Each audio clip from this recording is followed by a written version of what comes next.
ஆமென். இந்த நாளும் செய்திக்காக ஒரு வசனத்தை வாசிக்கலாம்.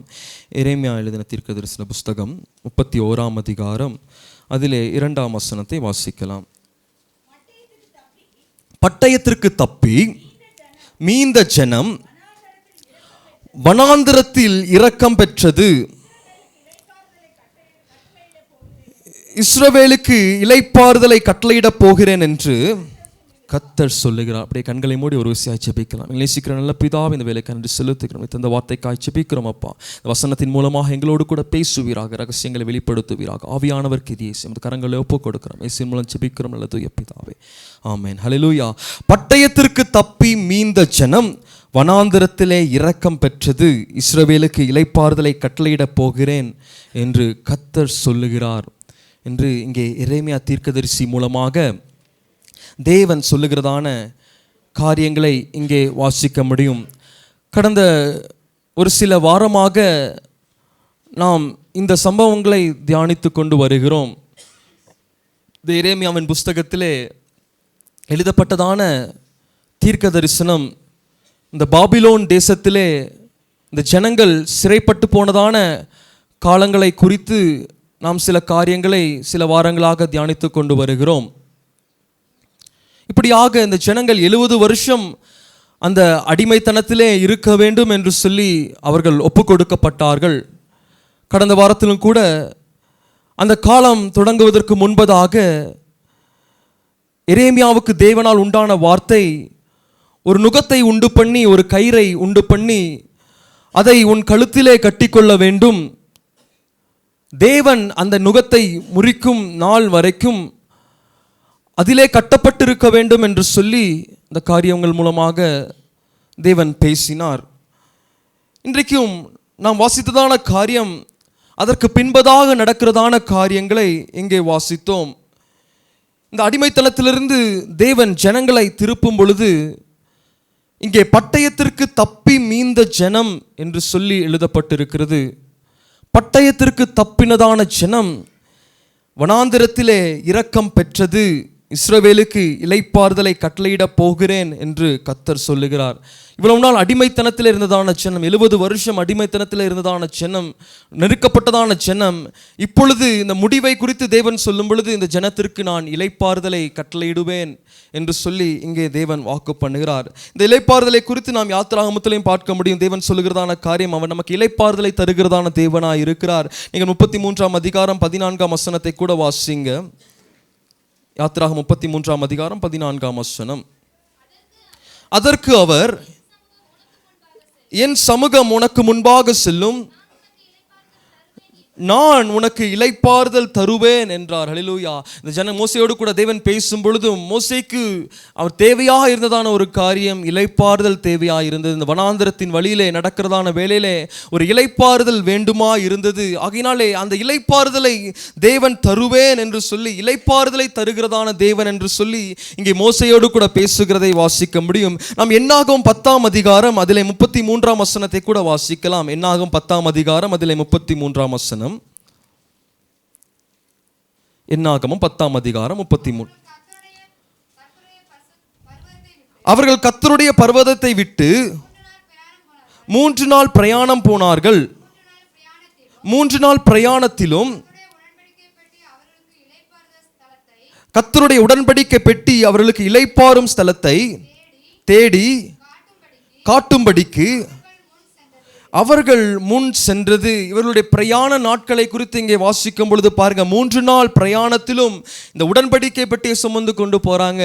அது எதற்கு கொண்டு செல்கிறது என்று சொன்னால், இளைப்பாறுதல் ஸ்தலத்தை காண்பிக்கும்படியாக, இளைப்பாறுதலை காண்பிக்கும்படியாக இந்த உடன்படிக்கை பெட்டி அவர்களை நடத்தினது என்று சொல்லி இங்கே வாசிக்க முடியும்.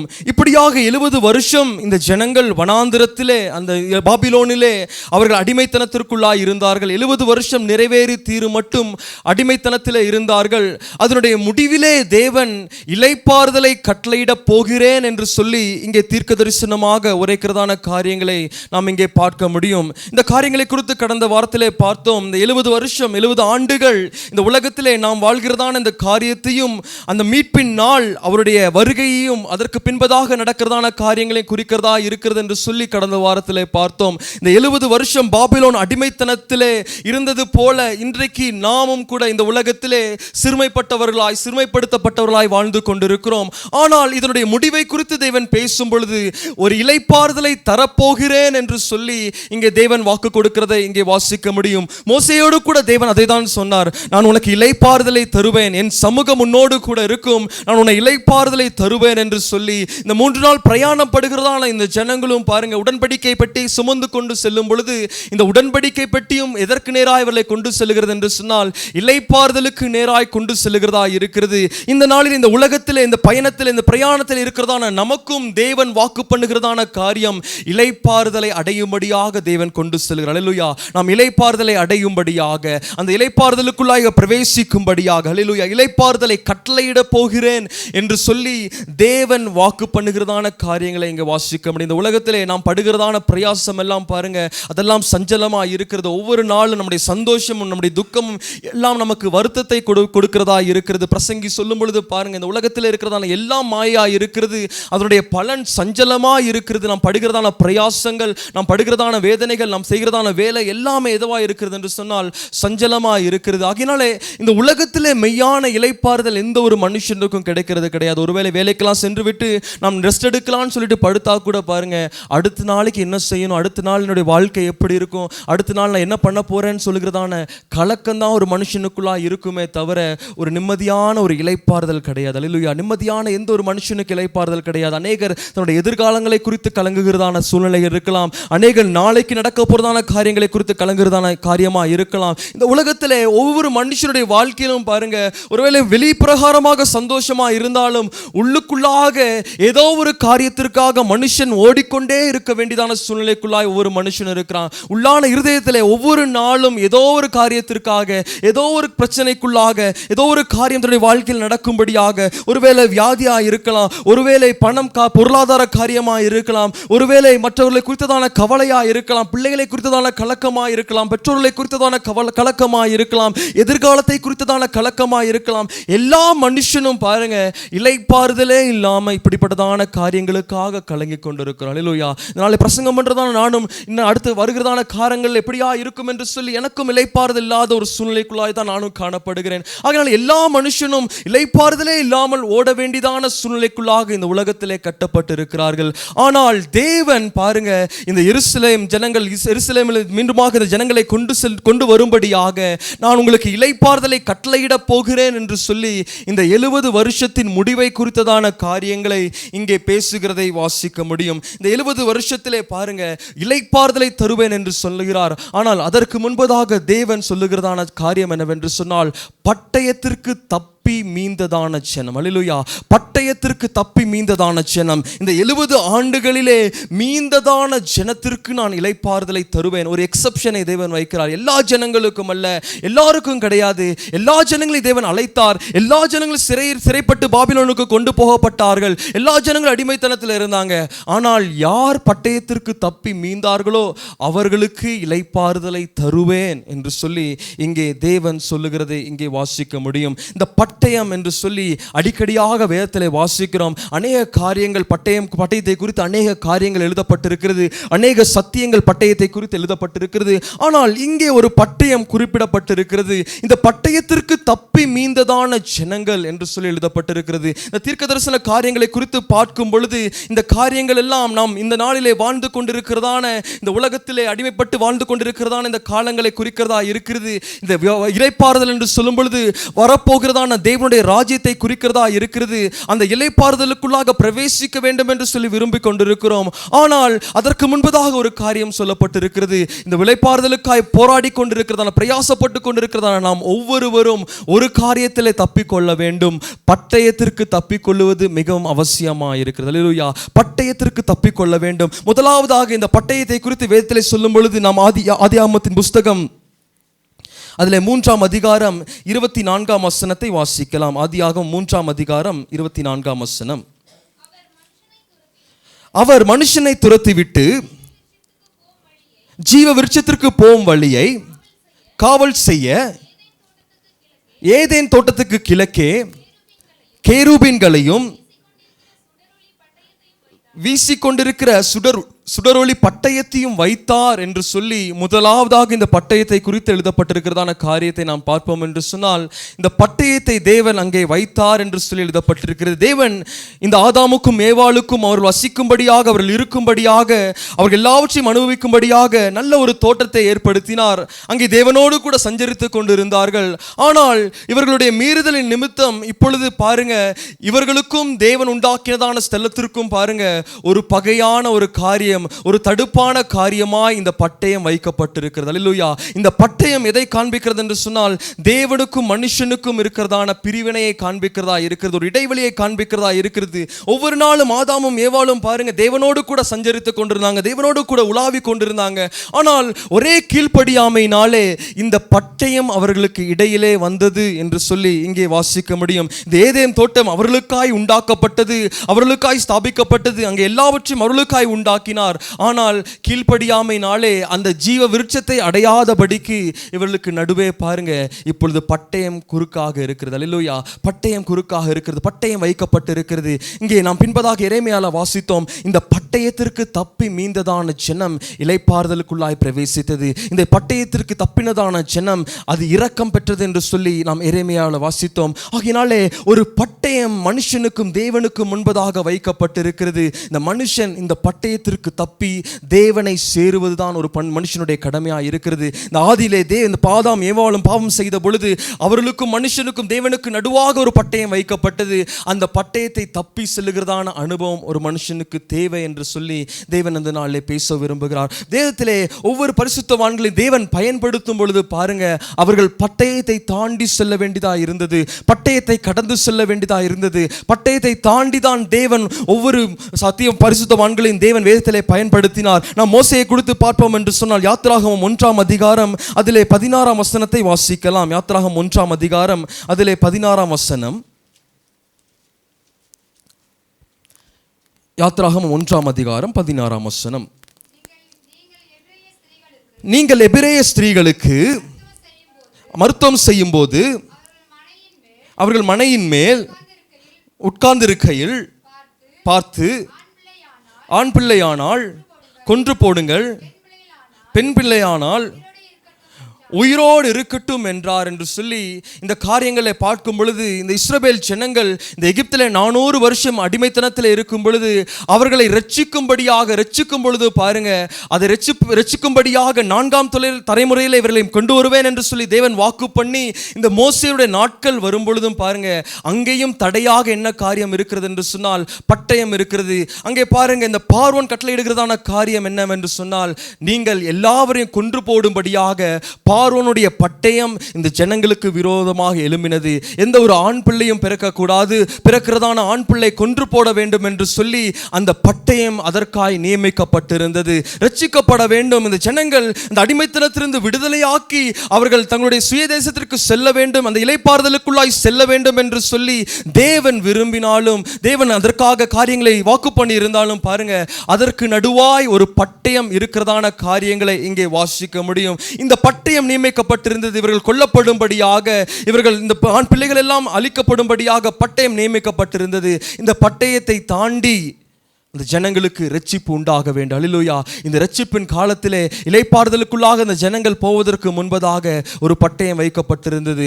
ஆனால் பாருங்க இந்த மோசே இந்த ஜனங்களை ரட்சித்ததான விதம், அவன் இந்த பட்டயத்திற்கு தப்பினான். இந்த பட்டயத்திலே தப்பி அவனுடைய பிராணன் காக்கப்பட்டது. இந்த பட்டயத்திற்கு தப்பி அவன் ஜனங்களை வழி நடத்தினான் என்று சொல்லி மோசேயினுடைய சரித்திரத்தை குறித்து நாம் வாசிக்க முடியும். மீண்டுமாக பாருங்க இந்த இஸ்ரவேல் ஜனங்கள் இந்த எகிப்திலிருந்து மீண்டுமாய் வெளியே வரும்படியாக பாருங்க பார்வோனுடைய இருதயம் மீண்டுமாய் கடினப்பட்டு கொண்டிருந்தது. அவன் ஜனங்களை கடினப்படுத்தி கொண்டிருந்தான். அப்பொழுதும் பாருங்க ஒரு பட்டயத்தின் வழியாக இந்த ஜனங்கள் கடந்து போனாங்க.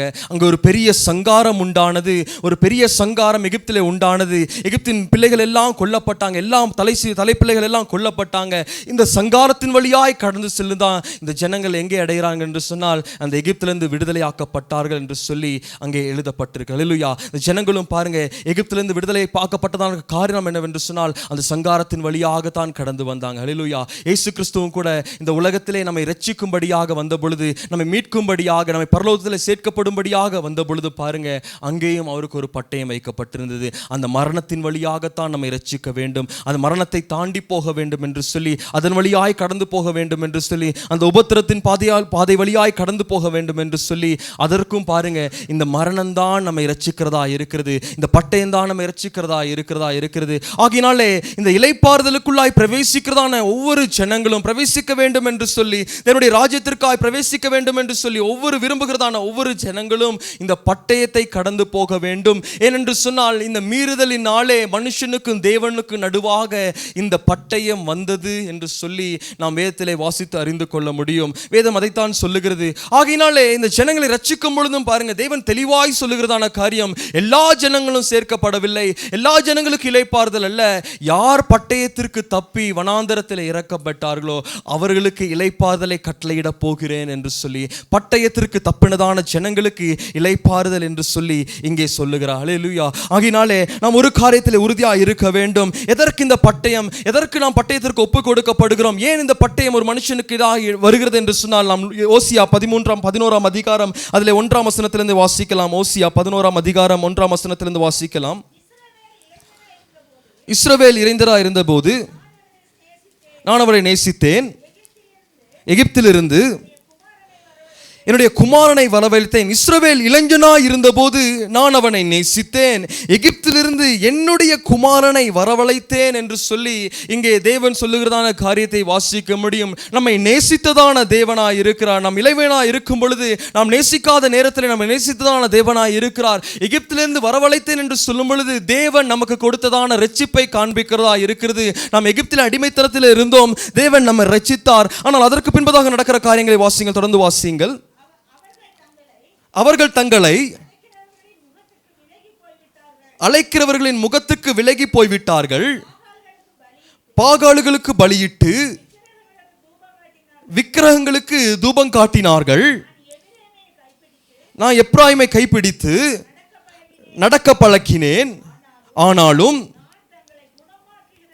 நான் தங்களை குணமாக்குகிறவர் என்று அறியாமல் போனார்கள். நான் எப்ராயிமை கைப்பிடித்து நடக்க பழகினேன். சிறு வயதிலே தேவனை அறியாத காலத்திலும் நான் தான் அவர்களை நடக்க பண்ணினேன், ஆனாலும் தங்களை குணமாக்குகிறவர் தேவன் என்று சொல்லி அறியாமல் அவர்கள் விலகி போனார்கள் என்று சொல்லி எழுதப்பட்டிருக்கு. தொடர்ந்து வாசிங்க.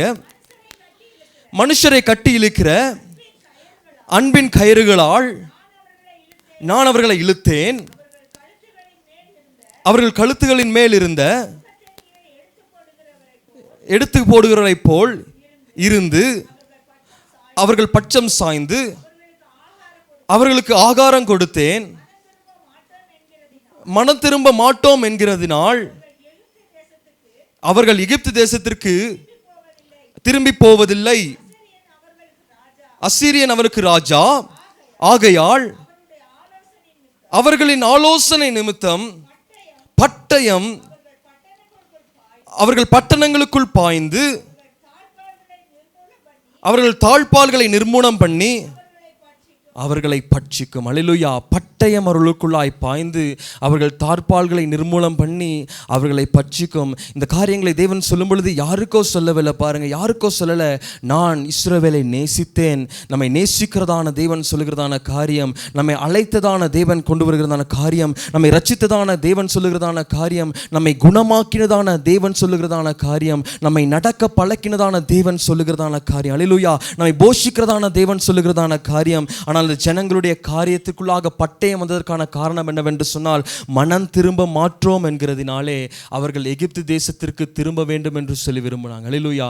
தேவன் ரட்சித்த பொழுதும் தேவன் சந்தித்த பொழுதும் பாருங்க, இந்த பட்டயம் ஒரு மனுஷனுக்குள்ளாய் வந்த பொழுது, இந்த பட்டயத்திற்கு தப்பி மீந்ததான ஜனம் என்று சொல்லும் பொழுது தேவனை அறிந்த ஜனத்தை குறிக்கிறதான காரியம் அல்ல, தேவனை அறியாத ஜனத்தை குறிக்கிறதான காரியம் அல்ல. எத்தனையோ ஜனங்கள் தேவனை அறியாமல் இருக்கிறாங்க, எத்தனையோ ஜனங்கள் தேவனை இன்னும் கண்டு கொள்ளாமல் இருக்கிறாங்க. ஆனால் தேவனால் ரட்சிக்க பட்டதான ஜனங்களும் பாருங்க இன்றைக்கு இன்றைக்கு ரட்சிக்கப்பட்டும் தேவனை அறிந்து கொண்டும் பாருங்க மனம் திரும்ப மாட்டோம் என்கிறதான ஜனத்திற்குள்ளாகத்தான் இந்த பட்டயம் வரும். ஹல்லேலூயா. மனம் திரும்ப மாட்டோம் என்கிறதான ஜனத்திற்குள்ளாக இந்த பட்டயம் அனுப்பப்படும். ஏனென்று சொன்னால் தேவன் நம்மை நேசித்தார். நாம் நேசிப்பதற்கு முன்பதாக அவர் நம்மை நேசித்தார். நாம் அறியாத தேசத்திலிருந்து நம்மை கொண்டு வந்ததான தேவனாய் இருக்கிறார். நம்மை போஷித்ததான தேவனாய் இருக்கிறார். எப்ராயிமை நான் நடக்க பழக்குவித்தேன் என்று சொல்லி இங்கே எழுதப்பட்டிருக்கிறது. நம்மை நடக்க பழக்குவித்ததான தேவனாய் இருக்கிறார். நம்மை குணமாக்குகிறதான தேவனாய் இருக்கிறார். நம்மை போஷித்ததான தேவனாய் இருக்கிறார். இவ்வளவு நன்மைகளையும் தேவனுடைய ஜனங்கள் பெற்றுக்கொண்டும் இன்னும் நான் மனம் திரும்ப மாட்டேன் என்று சொல்லுகிறதான ஜனங்களுக்குள்ளாக பட்டயம் கடந்து வரும். அல்லேலூயா. பட்டயம் கடந்து வரும். இந்த இஸ்ரவேல் ஜனங்களும் 70 வருஷம் இந்த பாபிலோனுக்கு அடிமைப்பட்டது போனதற்கான காரணம் அதுவாய் தான் இருக்கிறது. தேவன் இவர்களை அழைத்து வந்து பாருங்க 400 வருஷம் எகிப்திலே அடிமைத்தனத்தில் இருந்து அழைத்து வந்து பட்டயத்திற்கு தப்பி அழைத்து வந்ததான ஜனங்கள் இப்பொழுது வனாந்திரத்திலே தேவனால் இறக்கப்பட்டதான ஜனங்கள் இன்னுமாக பாருங்க மனம் திரும்ப மாட்டோம் எகிப்திற்கு போவோம் என்றபடினாலே மறுபடியும் அனுப்பப்படுகிறதான பட்டயம். அல்லேலூயா. இந்த ஜனங்கள் ஏற்கனவே இந்த வனாந்திரத்தில் இறக்கப்பட்டார்கள். காரணம் என்னவென்று சொன்னால் இந்த பட்டயத்திற்கு தப்பி மீண்டு வனாந்திரத்தில் இறக்கப்பட்டார்கள். ஆனால் வனாந்திரத்திலே தேவன் இவர்களை நடத்தினாலும் வழி நடத்தினாலும் இந்த ஜனங்கள் மனம் திரும்ப மாட்டோம். அல்லேலூயா. இன்றைக்கு அநேகருடைய வாழ்க்கையிலே எத்தனையோ முறை தேவன் எச்சரித்தாலும் எத்தனையோ முறை தேவன் வார்த்தைகளை அனுப்பினாலும் இன்னும் மனம் திரும்ப மாட்டோம் என்கிறதான நாளே பாருங்க தேவனுக்கும் மனுஷனுக்கும் நடுவே இந்த வீசி கொண்டிருக்கிறதான சுடரொளி பட்டயம் இன்றும் இருக்கிறது. ஹல்லேலூயா. ஆதாமோடும் ஏவாளோடும் தேவன் உலாவி கொண்டிருந்தார். ஆனால் இந்த பட்டயம் வர தேவன் காரணம் கிடையாது. பட்டயம் அவருக்கு நடுவாக வைக்கப்படுவதற்கு தேவன் காரணம் கிடையாது. அவர்களுடைய கீழ்ப்படியாமையினாலே அவர்களுடைய மீறுதல்களினாலே அவர்களுடைய கீழ்ப்படியாமையினாலே இந்த சுடரொளி பட்டயம் அவர்களுக்கு நடுவாக வைக்கப்பட்டது. இப்பொழுது பாருங்க தேவன் தங்களுக்கென்று உண்டாக்கினதான அந்த தேசத்திற்கு இவர்களால் திரும்பி போக முடியாது. தேவன் தங்களுக்கென்று சொல்லி காண்பித்ததான தேசத்திற்கு தங்களுக்கென்று உண்டாக்கினதான அந்த ஏதேன் தோட்டத்திற்கு அவர்களால் திரும்பி போவதற்கு முடியாதற்கான காரணம் என்னவென்று சொன்னால் இந்த பட்டயம் அவர்களுக்கு நடுவாக வைக்கப்பட்டதற்கு அவருடைய கீழ்ப்படியாமை காரணமாக இருக்கிறது. இப்பொழுது அவர்கள் தாண்டி போகணும்னா இந்த காரணத்திற்குள்ளாக ஒப்புக் கொடுக்கப்பட்டதற்கான காரணம் அவர்கள் மீறுதல். இப்பொழுது தாண்டி போகணும்னா ஒரே ஒரு வழிதான் இருக்குது. இந்த பட்டயத்தை தான் தாண்டி போகணும். அல்லேலூயா. பட்டயத்தை தான் தாண்டி போகணும். ஒவ்வொரு மனுஷனும் இந்த பட்டயத்தின் வழியாகத்தான் தாண்டி போக வேண்டும். எத்தனையோ முறை வார்த்தைகள் அறிவிக்கப்பட்டும் மீறி நடக்கிறதான ஜனங்களுக்கு இந்த பட்டயத்தை அனுப்புவேன் என்று சொன்னார். ஆனால் பாருங்க சிலர் இந்த பட்டயத்திற்கென்றே நியமிக்கப்படுகிறார்கள். சிலர் இந்த பட்டயத்திற்கென்றே ஒப்புக் கொடுக்கப்படுகிறார்கள். அநேக நேரம் மீண்டும் மீண்டுமாய் நாம் கேட்காதபடினாலே ஒப்புக் கொடுக்காதபடினாலே சிலர் இந்த பட்டயத்திற்கு ஒப்புக் கொடுக்கப்படுகிறார் என்று சொல்லி ஏசாயால வாசிக்க முடியும். ஏசாயா 34 அதிகாரம் அதிலே 5 வசனத்திலிருந்து வாசிங்க. ஏசாயா 34 அதிகாரம் அதிலே 5 வசனம். அப்பொழுது குருடரின் கண்கள் திறக்கப்பட்டு 34 அதிகாரம் 5 வசனம்.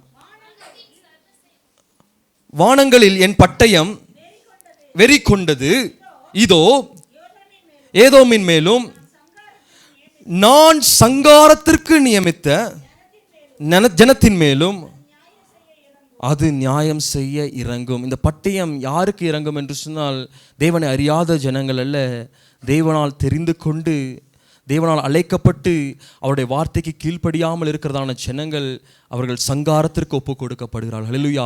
சங்காரத்திற்கு ஒப்புக் கொடுக்கப்படுகிறதான ஜனங்களாக இருக்கிறார்கள். நான் சங்காரத்திற்கு நியமித்ததான ஜனத்தின் மேலும் அது நியாயம் செய்யும் என்று சொல்லி இங்கே நியமிக்கப்பட்டதான அனுபவத்தை குறித்து தேவன் சொல்லுகிறதான காரியங்களை வாசிக்க முடியும். இயேசு கிறிஸ்துவும் கூட இந்த உலகத்திலே சொல்லும் பொழுது இந்த ஜனங்கள் 2 கூட்டத்தாராய் பிரிகிறதான காரியங்களை குறித்து இங்கே சொல்ல முடியும். வலதுபுறத்திலே ஒரு கூட்டத்தார் இருக்கிறாங்க, இடதுபுறத்திலே ஒரு கூட்டத்தார் இருக்கிறாங்க. இந்த இடதுபுறத்திலே இருக்கிறதான கூட்டத்தார் அவர்கள் ஆக்கினைக்கென்று நியமிக்கப்பட்டதான கூட்டத்தார் என்று சொல்லி இயேசு கிறிஸ்து சொல்லுகிறதான காரியத்தை வாசிக்கலாம். மத்தேயு 25 அதிகாரம் அதிலே 41 வசனத்தை கூட வாசிங்க. மத்தேயு 25 41 வசனம். 25 அதிகாரம் 41 வசனம். அப்பொழுது இடது பக்கத்தில் நிற்பவர்களை பார்த்து அவர் சபிக்கப்பட்டவர்களே, என்னை விட்டு பிசாசுக்காகவும் அவன் தூதர்களுக்காகவும் ஆயத்தம் பண்ணப்பட்டிருக்கிற நித்திய அக்கினியிலே போங்கள் என்று சொல்லி இந்த ஆக்கினைக்குள்ளாக தீர்க்கப்பட்டதான ஒரு கூட்டத்தான ஜனங்களை குறித்து நாம் இங்கே வாசிக்க முடியும். ஆகையினாலே இவர்களெல்லாம் தேவனால் ரட்சிக்கப்பட்டதான ஜனங்கள் தான். ஆனால் அதற்கென்று நியமிக்கப்பட்டதான ஜனங்கள். வார்த்தைகள் ஒவ்வொரு முறை அறிவிக்கப்பட்ட பொழுதும், இந்த பட்டயம் வருமென்று என்று சொல்லி ஒவ்வொரு முறை எச்சரிக்கப்பட்ட பொழுதும் இன்னும் மீறி நடக்கிறதான ஜனங்கள் பாருங்க, அவர்கள் பட்டயத்திற்கென்றே நியமிக்கப்பட்டிருக்கிறார்கள் என்று சொல்லி இதனால் அறிந்து கொள்ள முடியும். நாம் பவுலும் கூட பாருங்க, ஒரு சிலரை அங்கே நியமிக்கிறதான ஒப்பு கொடுக்கிறதான காரியத்தை கூட வாசிக்கணும். 1 தீமோத்தேயு 1 அதிகாரம் 20 வசனத்தை கூட வாசிங்க. 1 தீமோத்தேயு 1 அதிகாரம் 20 வசனம். 1 தீமோத்தேயு 1 அதிகாரம் 20 வசனம். இமனேயும் அலெக்சாந்தரும் அப்படிப்பட்டவர்கள் அவர்கள் தூஷியாதபடி சிருஷ்டிக்கப்பட சாத்தானிடத்தில் ஒப்பு கொடுத்தேன். அவர்கள் தூஷியாதபடி சிட்சிக்கப்பட அவர்களை சாத்தானிடத்தில் ஒப்பு கொடுத்தேன் என்று சொல்லி இங்கே பவுலும் சொல்லுகிறதான காரியங்களை வாசிக்க முடியும். ஏனென்று சொன்னால் 19ஆம் வசனத்தில் வாசிக்கும் பொழுது, இந்த நல் மனசாட்சியை சிலர் தள்ளிவிட்டு விசுவாசமாகிய கப்பலை சேதப்படுத்தினார்கள் என்று சொல்லி இங்கே வாசிக்க முடியும். இம்மனேயும் அலெக்சாந்தரும் அப்படிப்பட்டவர்கள் என்று சொல்லி இங்கே பவுல் சொல்லுகிறதான காரியங்களை வாசிக்க முடியும். பவுல் தொடர்ந்து இந்த காரியங்களை குறித்து அநேக காரியங்களை எழுதுகிறார். அநேக வார்த்தைகளை சொல்லும் பொழுது இந்த அலெக்சாந்தர் இம்மனேயும் பாருங்க, அவர்களை குறித்து நான் பார்க்கும் பொழுது தேவனுக்காக ஊழியம் செய்ய வேண்டும் என்று சொல்லி விரும்பினதான ஜனங்கள் தான். ஆனால் பாருங்க, இந்த நல் மனசாட்சி அவர்களுக்குள்ளா இல்லாதபடினாலே, இந்த மனசாட்சிக்கு விரோதமாக காரியங்களை செய்தபடினாலே இவர்களை சாத்தானுக்கு ஒப்பு கொடுத்தேன், சங்காரத்திற்கு ஒப்பு கொடுத்தேன் என்று சொல்லி பவுலும் இங்கே சொல்லுகிறதான காரியத்தை வாசிக்க முடியும். தேவன் மீண்டும் மீண்டுமாக நம்முடைய வாழ்க்கையிலே வாய்ப்புகளை கொடுத்து கொண்டிருக்கிறதான தேவனாய் இருக்கிறார். மீண்டும் மீண்டுமாய் பேசிக் கொண்டிருக்கிறதான தேவனாய் இருக்கிறார். தேவன் விரும்புகிறதான காரியம் என்னவென்று சொன்னால், நம்முடைய ஜனம் மனம் திரும்ப வேண்டும். இந்த உலகத்திலே நாம் ஒரு காலத்தில் நாம் அந்நிய தேவர்களை வணங்கி கொண்டிருந்தோம். ஆனால் தேவன் நம்மை ரட்சித்தார். இந்த கிறிஸ்தவம் என்று சொல்லும் பொழுது அது கிறிஸ்துவை நாம் விசுவாசிக்கிறது என்று சொல்லி அது மாத்திரம் கிடையாது. இந்த மனம் திரும்புகிறதான அனுபவத்தை தான் இந்த கிறிஸ்தவம் காண்பிக்கிறதா இருக்கிறது. இந்த கிறிஸ்தவம் எதை காண்பிக்கிறது என்று சொன்னால், நம்ம இயேசு கிறிஸ்துவை ஆராதிக்கிறோம். முன்பு நாம் வேற ஏதோ தெய்வத்தை ஆராதித்துக் கொண்டிருக்கிறோம், இன்றைக்கு நான் இயேசு கிறிஸ்துவை ஆராதிக்கிறேன் என்று சொல்லி அது சொல்லுவது மாத்திரம் கிடையாது. முன்பு இருந்ததான என்னுடைய மனம் மாறுகிறதான காரியம்தான் இந்த கிறிஸ்தவத்தை காண்பிக்கிறதா இருக்கிறது. இது ஒரு மத மாற்றம் அல்ல, இது ஒரு மனமாற்றத்தை காண்பிக்கிறதான காரியமா இருக்கிறது. ஆகினாலே ஒரு மனம் மாற்றம் ஒரு மனுஷனுக்குள்ளாய் வேண்டும். அதற்காகத்தான் தேவன் நம்மை ரட்சித்தார், அதற்காகத்தான் அடிமைத்தனத்திலிருந்து நம்மை கொண்டு வந்தார். இந்த மனம் மாறும்படியாக, அந்த மனம் மாறும்படியான வார்த்தைகளை தேவன் நமக்கு தந்திருக்கிறார். ஹல்லேலூயா. ஆனால் இந்த ஜனமோ நாங்கள் மாற மாட்டோம் என்று சொல்லி பாருங்க, ஓசியால வாசித்தோம், நாங்கள் மாற மாட்டோம், நாங்கள் கீழ்ப்படிய மாட்டோம், நாங்கள் கேட்க மாட்டோம் என்று சொல்லி மீண்டுமாக அந்த பழைய காரியங்களை செய்து கொண்டிருக்கிறபடினாலே, மீண்டுமாக அந்த பழைய எகிப்தின் சுபாவங்கள் அவர்களுக்குள்ளா இருக்கிறபடினாலே பாருங்க, நீங்கள் எகிப்துக்கு திரும்பி போகிறது கிடையாது, நான் உங்களுக்குள்ளாக பட்டயத்தை அனுப்புவேன் என்று சொல்லி அந்த ஓசியா 11ஆம் அதிகாரத்திலே தேவன் சொல்லுகிறதான காரியத்தை இங்கே வாசிக்க முடியும். அல்லேலூயா. எதற்கென்று சொன்னால், தேவன் விரும்புகிறதான காரியம் மனம் மாற வேண்டும், பழைய காரியங்கள் மாற வேண்டும், பழைய குணாதிசயங்கள் மாற வேண்டும். நான் முன்பதாக என்ன செய்து கொண்டிருக்கிறோம் அந்த காரியங்கள் நான் மாற வேண்டும். இன்றைக்கு தேவனால் அழைக்கப்பட்டிருக்கிறேன், தேவனால் ரட்சிக்கப்பட்டிருக்கிறேன். ஆகையினாலே என்னுடைய குணம் இந்த பழைய எகிப்தினுடைய சுபாவம் அல்ல, அடிமைக்குடிதான சுபாவம் அல்ல. நான் தேவனை ஏற்றுக்கொண்டபடினாலே நான் குணத்திலே புதிதாக்கப்பட்டவனாய் இருக்க வேண்டும். அதுதான் தேவன் விரும்புகிறதான காரியமாக இருக்கிறது. ஆனால் இந்த ஜனமோ பாருங்க, இன்னும் எகிப்திலே இருக்கிறதான காரியங்களை நினைத்து கொண்டிருக்கிறாங்க, எகிப்திலே இருக்கிறதான காரியங்களை சிந்தித்து கொண்டிருக்கிறாங்க. நாங்கள் எகிப்துக்கு போனாங்க நலமா இருக்கும், எகிப்தில் நாங்கள் இருந்தால் நலமா இருக்கும், எகிப்தில் எங்களுக்கு ஆகாரம் கிடைத்தது, எகிப்தில் அப்படி இருந்தோம் இப்படி இருந்தோம் என்று சொல்லி இந்த பழைய காரியங்களை சிந்தித்துக் கொண்டிருக்கிறபடினாலே நீங்கள் எகிப்துக்கு திரும்பி போகிறது கிடையாது. பாருங்க, இந்த ஜனங்கள் ஒவ்வொரு முறையும் தேவனால் ரட்சிக்கப்பட்டதான ஜனங்கள், அழைக்கப்பட்டதான ஜனங்கள் ஒவ்வொரு முறையும் முறுமுறுத்து கொண்டிருக்கிறாங்க. நாங்கள் எகிப்தில் எப்படி இருந்தோம், வனாந்திரத்தில் இருக்கும் போதெல்லாம் எகிப்தில் எங்களுடைய வாழ்க்கை எப்படியா இருந்தது, ஆகாரம் இருந்தது, தண்ணி இருந்தது, எல்லாம் இருந்தது, இந்த வனாந்திரத்தில் எங்களை தவிக்க விட்டுட்டீரேன்னு சொல்லிட்டு தேவனிடத்தில் ஒவ்வொரு முறையும் கேட்கும் பொழுது பாருங்க, தேவனுடைய கோபம் பட்சித்தபடினாலே அநேகர் அந்த இடத்திலே இறந்து போனார்கள் என்று சொல்லி வேதத்திலே வாசிக்க முடியும். ஆகையினால எந்த ஒரு ஜனமும் எகிப்திற்கு திரும்பி போகவில்லை. இந்த ஜனங்களை தேவன் ரட்சிப்பதற்காக இந்த பட்டயத்தின் வழியாக நடத்தி வந்தார். பட்டயத்தின் வழியாக நடத்தி வந்து பட்டயத்திற்கு தப்ப பண்ணி கொண்டு வந்ததான ஜனங்கள் மீண்டுமாக பாருங்க, பட்டயத்தின் வழியாக கடந்து போக வேண்டும் என்று சொல்லி விரும்பி கொண்டிருக்கிறபடினாலே இந்த பட்டயம் அவர்களுக்கு முன்பதாக வைக்கப்பட்டிருக்கிறது. ஆகையினாலே நாம் எச்சரிக்கையா இருக்க வேண்டும். நாம் இந்த பட்டயம் நமக்கு முன்பதாக வைக்கப்பட்டதற்கு நாம் தான் காரணமாக இருக்கிறோம். அதனுடைய காரணத்தை குறித்து நாம் பார்ப்போம் என்று சொன்னால், லேவியராகமம் 26ஆம் அதிகாரம் 25ஆம் வசனத்தை கூட வாசிங்க. லேவியராகமம் 26ஆம் அதிகாரம் 25ஆம் வசனம். 26ஆம் அதிகாரம் 25ஆம் வசனம்.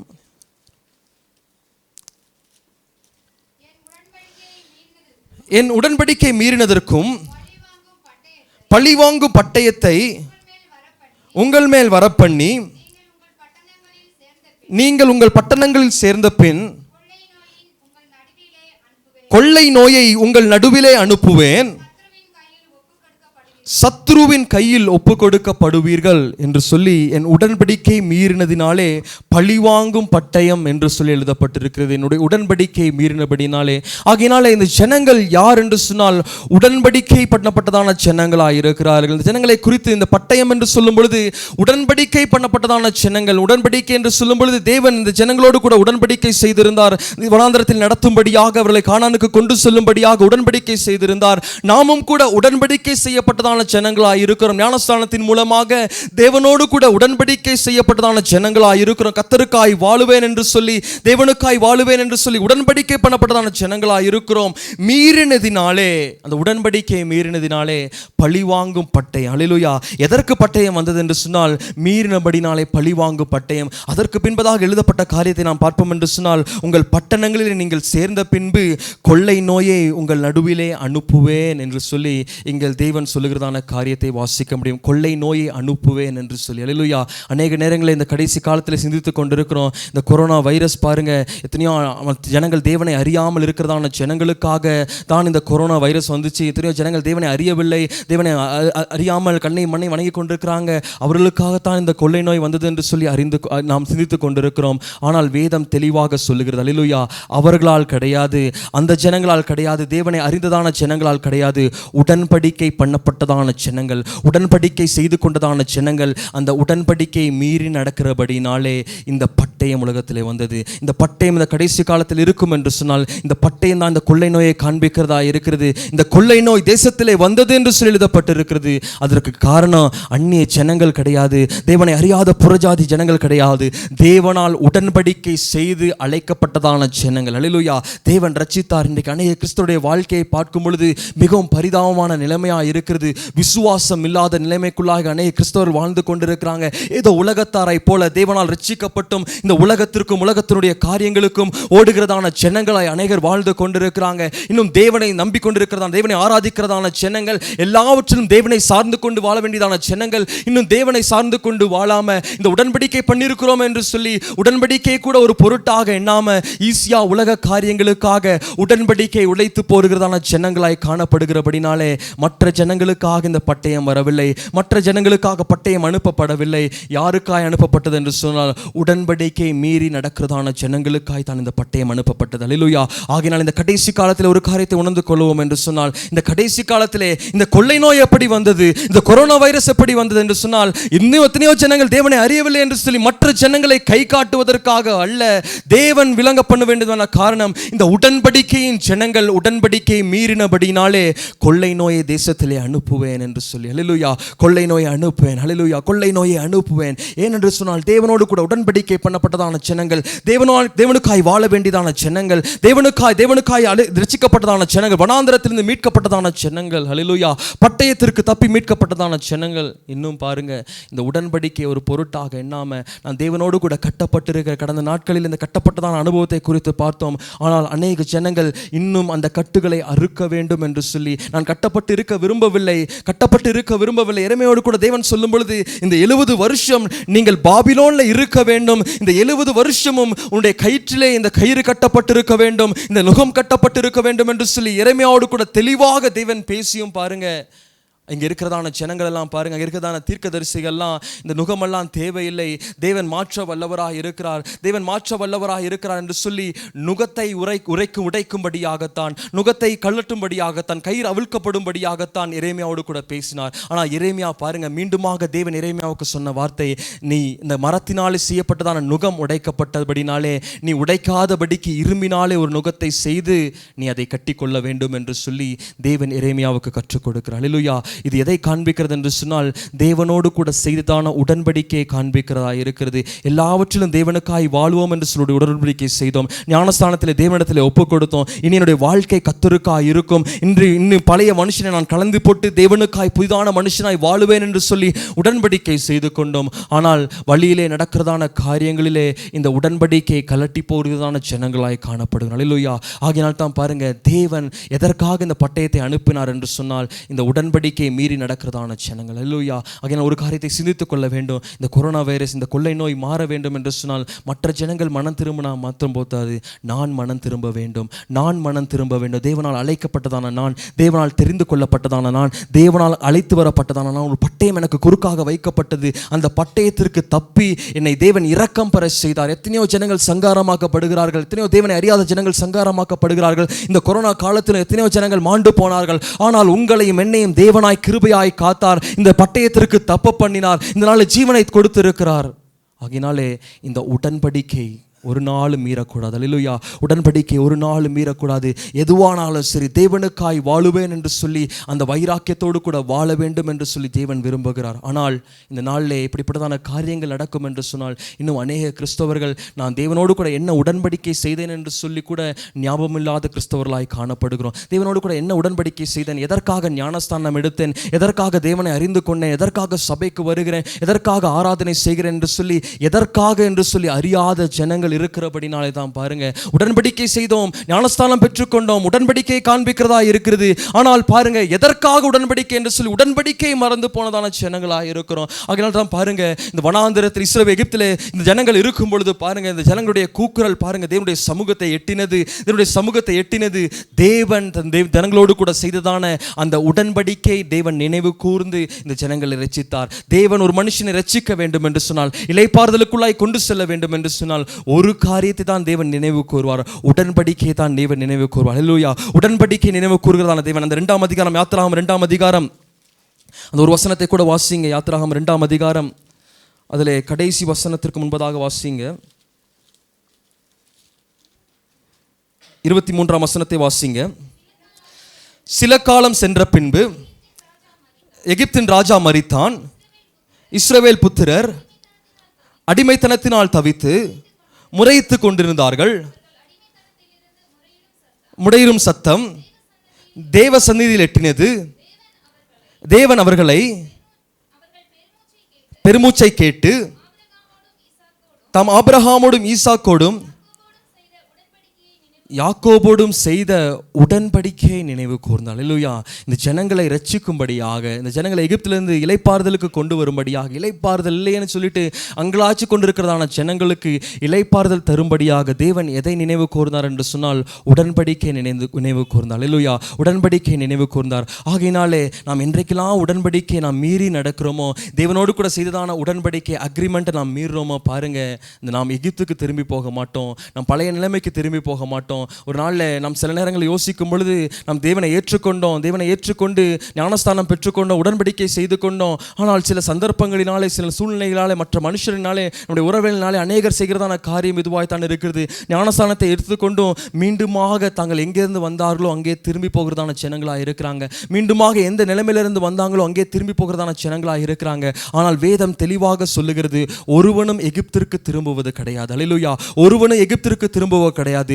ஒருவனும் பாருங்க திரும்புகிறதான ஜனம் பட்டயத்திற்கு தான் திரும்புகிறதான ஜனமாக இருக்கிறது. அல்லேலூயா. ஆகையினாலே ஒரு முறை உடன்படிக்கை செய்தோம் என்று சொன்னால், உடன்படிக்கை செய்து கொண்டோம் என்று சொன்னால் அது கடைசி வரைக்கும் செய்யப்பட்டதான உடன்படிக்கையாக இருக்கிறது. கடைசி வரைக்கும் செய்யப்படுகிறதான உடன்படிக்கையாக இருக்கிறது. ஒருவேளை நாம் யோசிக்கலாம், நான் பழைய நிலைமைக்கே திரும்பிட்டேன், பழைய காரியத்திற்கு திரும்பிட்டேன் என்று சொல்லி நாம் யோசிக்கலாம். ஆனால் பழைய காரியத்திற்கு நாம் திரும்பவில்லை, நாம் பட்டயத்திற்கு திரும்பி இருக்கிறோம் என்பதை நாம் அறிந்து கொள்ள வேண்டும். அல்லேலூயா. ஆகையினாலே உடன்படிக்கை தான் செய்ததான ஜனம் பயமுறுத்துவதற்காக அல்ல, பயமுறுத்தும்படியாக அல்ல. வேதம் அதைத்தான் சொல்லுகிறது. வேதம் அதைத்தான் சொல்லுகிறது. உடன்படிக்கை மீறி நடக்கிறதான ஜனங்கள் எகிப்திற்கு திரும்புகிறது கிடையாது. அல்லேலூயா. அவர்களுக்குள்ளாய் பட்டயம் அனுப்பப்படும் என்று சொல்லி தான் வேதம் சொல்லுகிறது.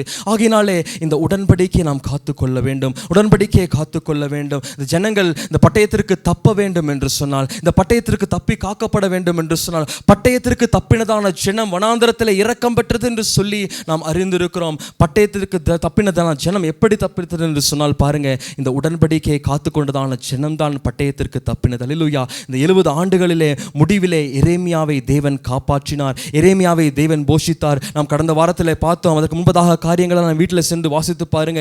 எரேமியாவை தேவன் காப்பாற்றினார், எரேமியாவை தேவன் போஷித்தார். ஏனென்று சொன்னால் பாருங்க, இந்த கழுத்திலே கட்டப்பட்டதான இந்த நுகத்தை எரேமியா முறிக்கவில்லை, அவன் முறிக்கவில்லை. கடைசி வரைக்கும் தேவன் அந்த நுகத்தை முறிக்கும் வரைக்கும், தேவன் அந்த இரட்சிப்புக்கு திருப்பும் வரைக்கும் அவன் கட்டப்பட்டவனாய் காணப்பட்டான், சங்கிலியால் பூட்டப்பட்டவனாய் காணப்பட்டான். அதிலே அந்த உடன்படிக்கை இன்னும் அதிகமாக முன்பு மரத்தாயில் கட்டப்பட்டிருந்ததான நுகமாய் இருந்தது.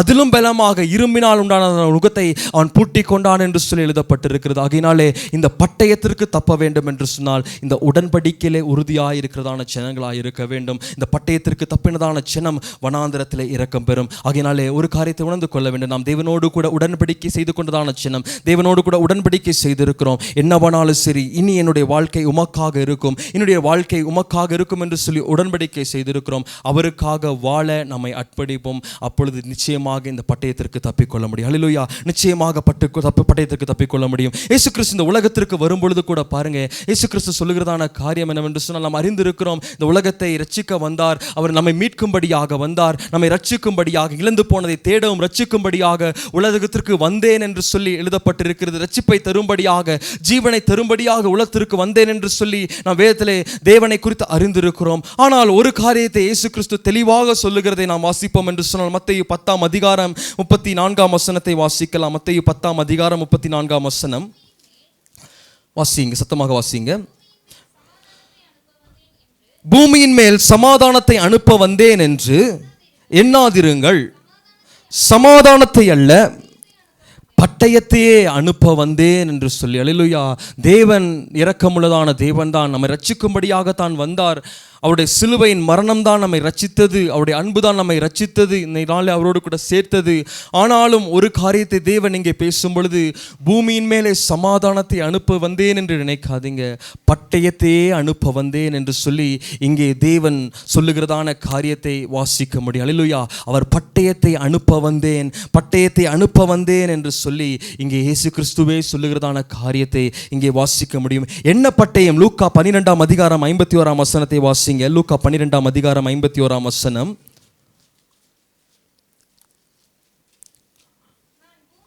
நான் பூமியிலே சமாதானத்தை உண்டாக்க வந்தேன் என்று நினைக்கிறீர்களோ? சமாதானத்தை அல்ல பிரிவினையை உண்டாக்க வந்தேன் என்று உங்களுக்கு சொல்லுகிறேன் என்று சொல்லி இங்கே தேவன் மீண்டுமாய் சொல்லுகிறதான காரியத்தை இங்கே வாசிக்க முடியும். பூமியிலே சமாதானத்தை உண்டாக்க வந்தேன் என்று சொல்லி நினைக்கிறீர்களோ? பிரிவினையை உண்டாக்க வந்தேன் என்று சொல்லி, செப்பரேஷன் என்று சொல்லி எழுதப்பட்டிருக்கிறது. பின்பதாக வாசிப்போம் என்று சொல்லி தொடர்ந்து வாசிங்க. எப்படியெனில் இது முதல் ஒரே வீட்டிலே 5 பேர் பிரிந்திருப்பார்கள், 2 பேருக்கு விரோதமாய் 3 பேரும், 3 பேருக்கு விரோதமாய் 2 பேரும் பிரிந்திருப்பார்கள். தகப்பன் மகனுக்கும், மகன் தகப்பனுக்கும், தாய் மகளுக்கும், மகள் தாய்க்கும், மாமி மருமகளுக்கும்,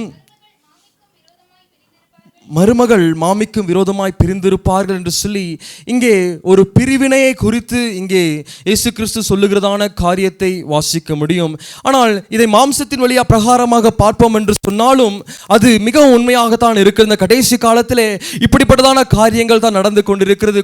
குடும்பங்களுக்குள்ளாக ஐக்கியம் இல்லாமல் பிரிவினைகள் காணப்படுகிறதா இருக்கிறது. ஒருவருக்கு விரோதமாக ஒருவர் பிரிந்து இருக்கிறதான நிலைமையை இந்த மாம்சத்தின் பிரகாரமாக வாசிக்கும் பொழுதும் இதை உணர்ந்து கொள்ள முடியும். ஆனால் இதிலே தேவன் விளங்க பண்ணுகிறதான ரகசியம் என்னவென்று சொன்னால், இப்படிப்பட்டதான காரியங்கள் நம்மை எங்கிருந்து பிரிக்கிறது என்று சொன்னால் தேவனிடத்திலிருந்து நம்மை பிரிக்கிறதாய் காணப்படுகிறது. தேவன் இங்கே சொல்லும் பொழுது இந்த உலகத்திலே மாம்சத்தையும் இரத்தத்தையும் முடிகிறதான சொந்தங்களை குறித்து இங்கே எழுதப்பட்டிருக்கிறது. ஆனால் பாருங்க, வசனம் சொல்லுகிறது மாம்சமும் இரத்தமும் தேவனுடைய ராஜ்யத்தை சுதந்திரிக்க மாட்டாது என்று சொல்லி வசனம் சொல்லுகிறதா இருக்கிறது.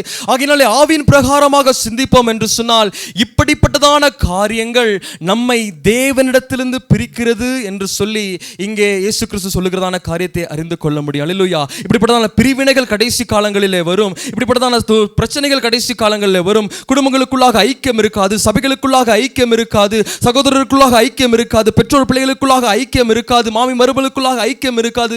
பிரிவினைகள் வரும், அது உண்மைதான். பிரிந்து போகிறதான சூழ்நிலைகள் வரும், அது உண்மைதான். ஆனால் அதனுடைய முடிவு நம்மை தேவனிடத்திலிருந்து பிரிக்கிறதா இருக்கிறது. அல்லேலூயா. தேவனிடத்திலிருந்து பிரிக்கிறதா இருக்கிறது. அதைத்தான் தேவன் இங்கே சொல்லுகிறார். இந்த பட்டயம் என்று சொல்லும் பொழுது இதை தேவனிடத்திலிருந்து பிரிந்து போகிறதான அனுபவத்தை காண்பிக்கிறதா இருக்கிறது. பிரிந்து போகிறதான அனுபவத்தை காண்பிக்கிறதா இருக்கிறது. நாம் வெளிப்படுத்தலே 6ஆம் அதிகாரத்திலே 4ஆம் வசனத்திலே வாசிக்கும் பொழுது, வெளிப்படுத்தல் 6ஆம் அதிகாரம் 4ஆம் வசனத்தை வாசிங்க. அப்பொழுது புறப்பட்டது, அதின்மேல் ஏறி இருந்தவனுக்கு பூமியுள்ளவர்கள் ஒருவரை ஒருவர் கொலை செய்யத்தக்கதாக சமாதானத்தை பூமியிலிருந்து எடுத்து போடும்படியான அதிகாரம் கொடுக்கப்பட்டது. ஒரு பெரிய பட்டயமும் அவனுக்கு கொடுக்கப்பட்டது என்று சொல்லி இங்கே 7 முத்திரைகளை குறித்து இந்த 6ஆம் அதிகாரத்திலே வாசிக்க முடியும். அவர் 2ஆம் முத்திரை உடைத்த பொழுது சிவப்பான வேறொரு குதிரை புறப்பட்டது. அதின்மேல் ஏறி இருந்தவனுக்கு பூமியில் ஒருவரை ஒருவர் கொலை செய்யத்தக்கதாக சமாதானத்தை பூமியிலிருந்து எடுத்து போடும்படியாக அதிகாரம் கொடுக்கப்பட்டது. அவன் கையில் என்ன இருந்ததுன்னா பட்டயம் இருந்தது என்று சொல்லி எழுதப்பட்டிருக்கிறது. அல்லேலூயா. பட்டயம் இருந்தது. இயேசு கிறிஸ்து வந்த பொழுதும் பாருங்க, இந்த 7 முத்திரைகள் என்று சொல்லும் பொழுது நாம் வாசித்துக் கொண்டிருக்கிறோம். இந்த 7 முத்திரைகள் முடிவிலே கர்த்தருடைய ராஜ்யம் வரும் என்று சொல்லி எழுதப்பட்டிருக்கிறது. இந்த 7 முத்திரைகள் இன்னும் உடைக்கப்படலாம் நிறைய நேரத்தில் நினைச்சு கொண்டிருக்கிறோம். ஆனால் இந்த வசனங்களை வாசிப்போம் என்று சொல்லி, இந்த வசனங்களையும் நடக்கிறதான காரியங்கள் நாம் சிந்தித்து பார்ப்போம் என்று சொன்னால், ஏற்கனவே இந்த முத்திரை உடைக்கப்பட்டாயிற்று. அல்லேலூயா. ஏற்கனவே பாருங்க, சிவப்பு குதிரையின் மேலே அவன் வந்தாயிற்று என்று சொல்லி நம்மாலே அறிந்து கொள்ள முடியும். மனுஷருக்கு கொலைபாதகர்களாய் மாறி கொண்டிருக்கிறாங்க. எல்லா இடங்களிலும் கொலைகளும் கொள்ளைகளும் அதிகமாய் நடந்து கொண்டிருக்கிறது. ஏனென்று சொன்னால் இந்த பட்டயம் ஏற்கனவே புறப்பட்டு விட்டது. அல்லேலூயா. பட்டயம் ஏற்கனவே புறப்பட்டு விட்டது. ஒருவருக்கு விரோதமாக ஒருவர் எரிந்து கொண்டிருக்கிறதான காரியங்களை நாம் இங்கே வாசிக்க முடியும். இந்த கடைசி காலத்தில் மீண்டுமாக தொடர்ந்து நாம் பார்ப்போம் என்று சொன்னால் அடுத்தடுத்து நடக்கிறதான காரியங்களை பார்க்கலாம். 3ஆம் முத்திரையை கூட வாசிங்க. அவர் 3ஆம் முத்திரையை உடைத்த போது 3ஆம் ஜீவனானது நீ வந்து பார் என்று சொல்ல கேட்டேன். நான் பார்த்தபோது இதோ கருப்பு குதிரையை கண்டேன். அதன் மேல் ஏறி இருந்தவர் தராசை தன் கையிலே பிடித்திருந்தான்.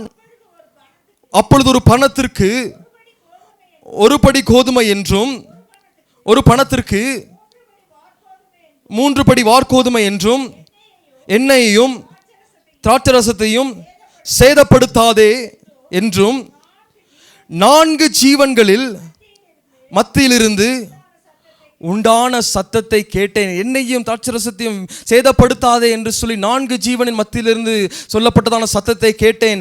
பாருங்க, இந்த 2ஆம் முத்திரை உடைக்கப்பட்டது என்று சொல்லி சொல்லும் பொழுது இந்த 3ஆம் முத்திரையை நாம் குறித்து நான் பார்ப்போம் என்று சொன்னால் அதனுடைய உறுதித்தன்மை நமக்கு தெரியும். இந்த கடைசி காலத்தில் இந்த 3ஆம் முத்திரை எழுதப்பட்டிருக்கிறது. பாருங்க, ஒரு தராசை ஒருவன் பிடித்திருந்த அந்த கருப்பு குதிரையின் மேல் வருகிறவன் என்று சொல்லும் பொழுது இந்த உலகத்திலே தலை சிறந்ததான சாம்ராஜ்யங்களை குறிக்கிறதா இருக்கிறது. அதிகாரம் செய்கிறதான சாம்ராஜ்யங்களை குறிக்கிறதா இருக்கிறது. இன்றைக்கு வர்த்தக சந்தையிலே நாம் என்று சொன்னால் இந்த பணம் எல்லாம் எதற்கு ஒப்பாய் போகிறது என்று சொன்னால் டாலருக்கு ஒப்பாய் போகிறதா இருக்கிறது. ஆகையால் இப்படிப்பட்டதான சர்வாதிகாரத்தை குறிக்கிறதான காரியங்கள் எழுதப்பட்டிருக்கிறது.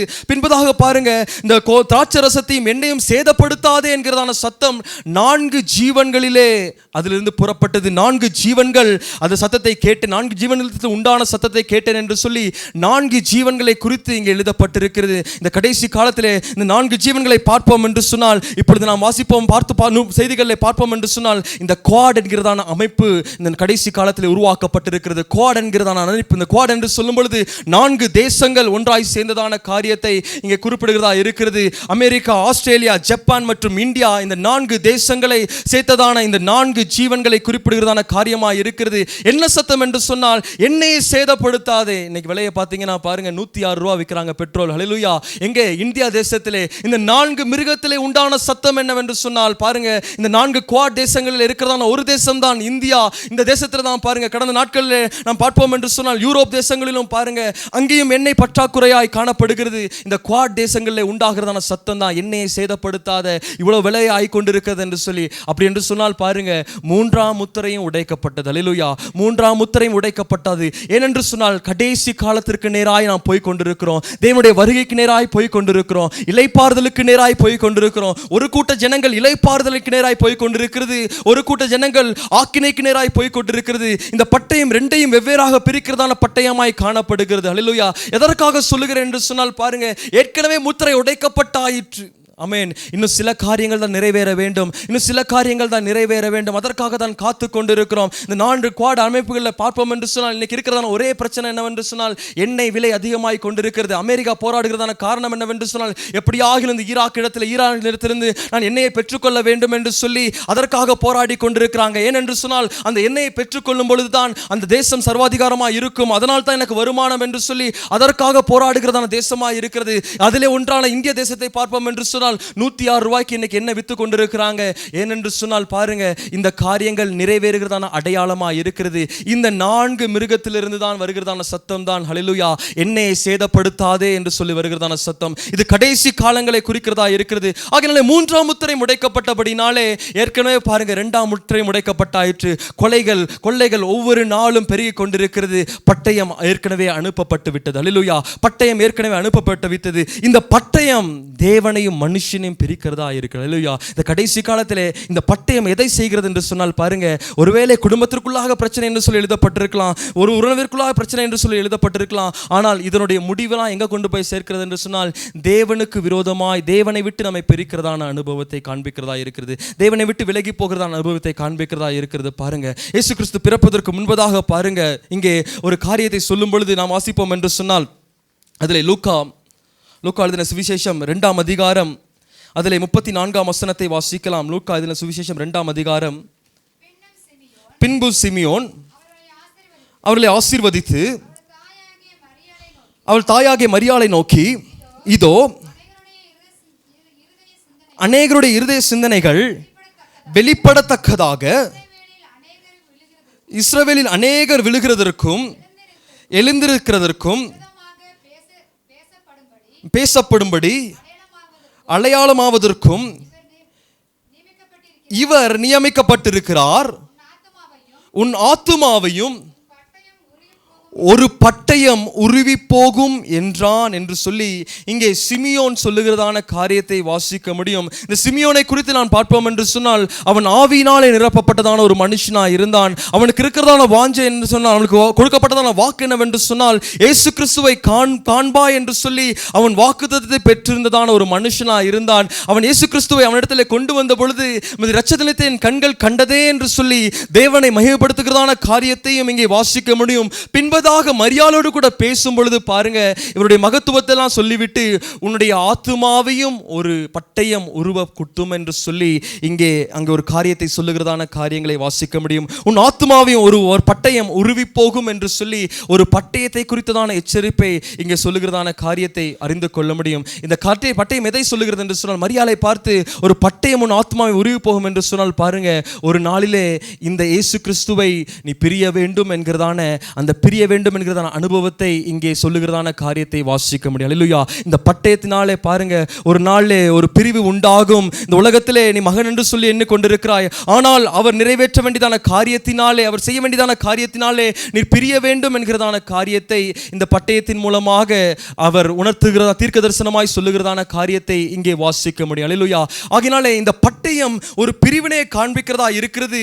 அது உலக மனுஷருக்குள்ளாக இருக்கிறதான பிரிவினை மாத்திரம் அல்ல, அது தேவனை விட்டு பிரிக்கிறதா இருக்கிறது. இந்த உலகத்தில் இருக்கிறதான காரியங்கள், உலகத்தில் செய்கிறதான போராட்டங்கள், பிரச்சனைகள் எல்லாம் நம்மை தேவனை விட்டு பிரிக்கிறதான காரியமா இருக்கிறது. இங்கே சிமியோன் இந்த பட்டயத்தை குறித்து சொல்லும் பொழுது நீ உன் பிள்ளை என்று சொல்லி கொண்டிருக்கிறாய், ஆனால் இந்த பட்டயம் ஒரு நாளே உன்னை உருவி போகும். இயேசு கிறிஸ்து சிலுவையிலே அறையப்பட்டதை நீ காண்பாய் என்று சொல்லி, அவர் பரலோகத்துக்கு ஏறி போகிறதை நீ காண்பாய் என்று சொல்லி இந்த பட்டயம் உருவி போகும் என்று சொல்லி ஒரு எச்சரிப்பின் சத்தத்தை, ஒரு தீர்க்க தரிசனத்தை இங்கே மரியாளோடு கூட சொல்லுகிறதான காரியத்தை இங்கே வாசிக்க முடியும். அல்லேலூயா. எதற்கு என்று சொன்னால், எதற்கு இந்த காரியத்தை சொன்னேன் என்று சொன்னால் பாருங்க, இந்த பட்டயம் தேவனோடு கூட நம்மை பிரிக்கிறதா இருக்கிறது, தேவனிடத்தில் நம்மை பிரிக்கிறதான காரியத்தை காண்பிக்கிறதா இருக்கிறது, பிரிந்து போகிறதான காரியங்களை காண்பிக்கிறதா இருக்கிறது. ஒரு ஐக்கியத்திற்குள்ளாக இணைக்கப்பட்டு இருக்கிறோம். இந்த சபையானது ஒரே சரீரமாக இணைக்கப்பட்டிருக்கிறது. நாம் அவயங்களாக இருக்கிறோம். ஆனால் இந்த பட்டயத்தினாலே பாருங்க, சில நேரங்களில் பிரிவினைகள் ஏற்படுகிறதா இருக்கிறது, சில நேரங்களில் பிரிந்து போகிறதான அனுபவமாக இருக்கிறது. நாம் ஒரு காரியத்தை வாசிப்போம் என்று சொன்னால், நியாயாதிபதிகள் புஸ்தகம் 5ஆம் அதிகாரம் அதிலே 15ஆம் வசனத்திலிருந்து கூட வாசிங்க. நியாயாதிபதிகள் புஸ்தகம் 5ஆம் அதிகாரம் 15ஆம் வசனம். இசக்காரின் பிரபுக்களும் எபிரேயரோடு இருந்தார்கள். 15ஆம் வசனம் இல்லையா, 5ஆம் அதிகாரம் 15ஆம் வசனம். இசக்காரின் பிரபுக்களும் தெபோரோடு இருந்தார்கள். பாராக்கை போல இசக்கார் மனுஷரும் பள்ளத்தாக்கின் கால்நடையாய் அனுப்பப்பட்டு போனார்கள்.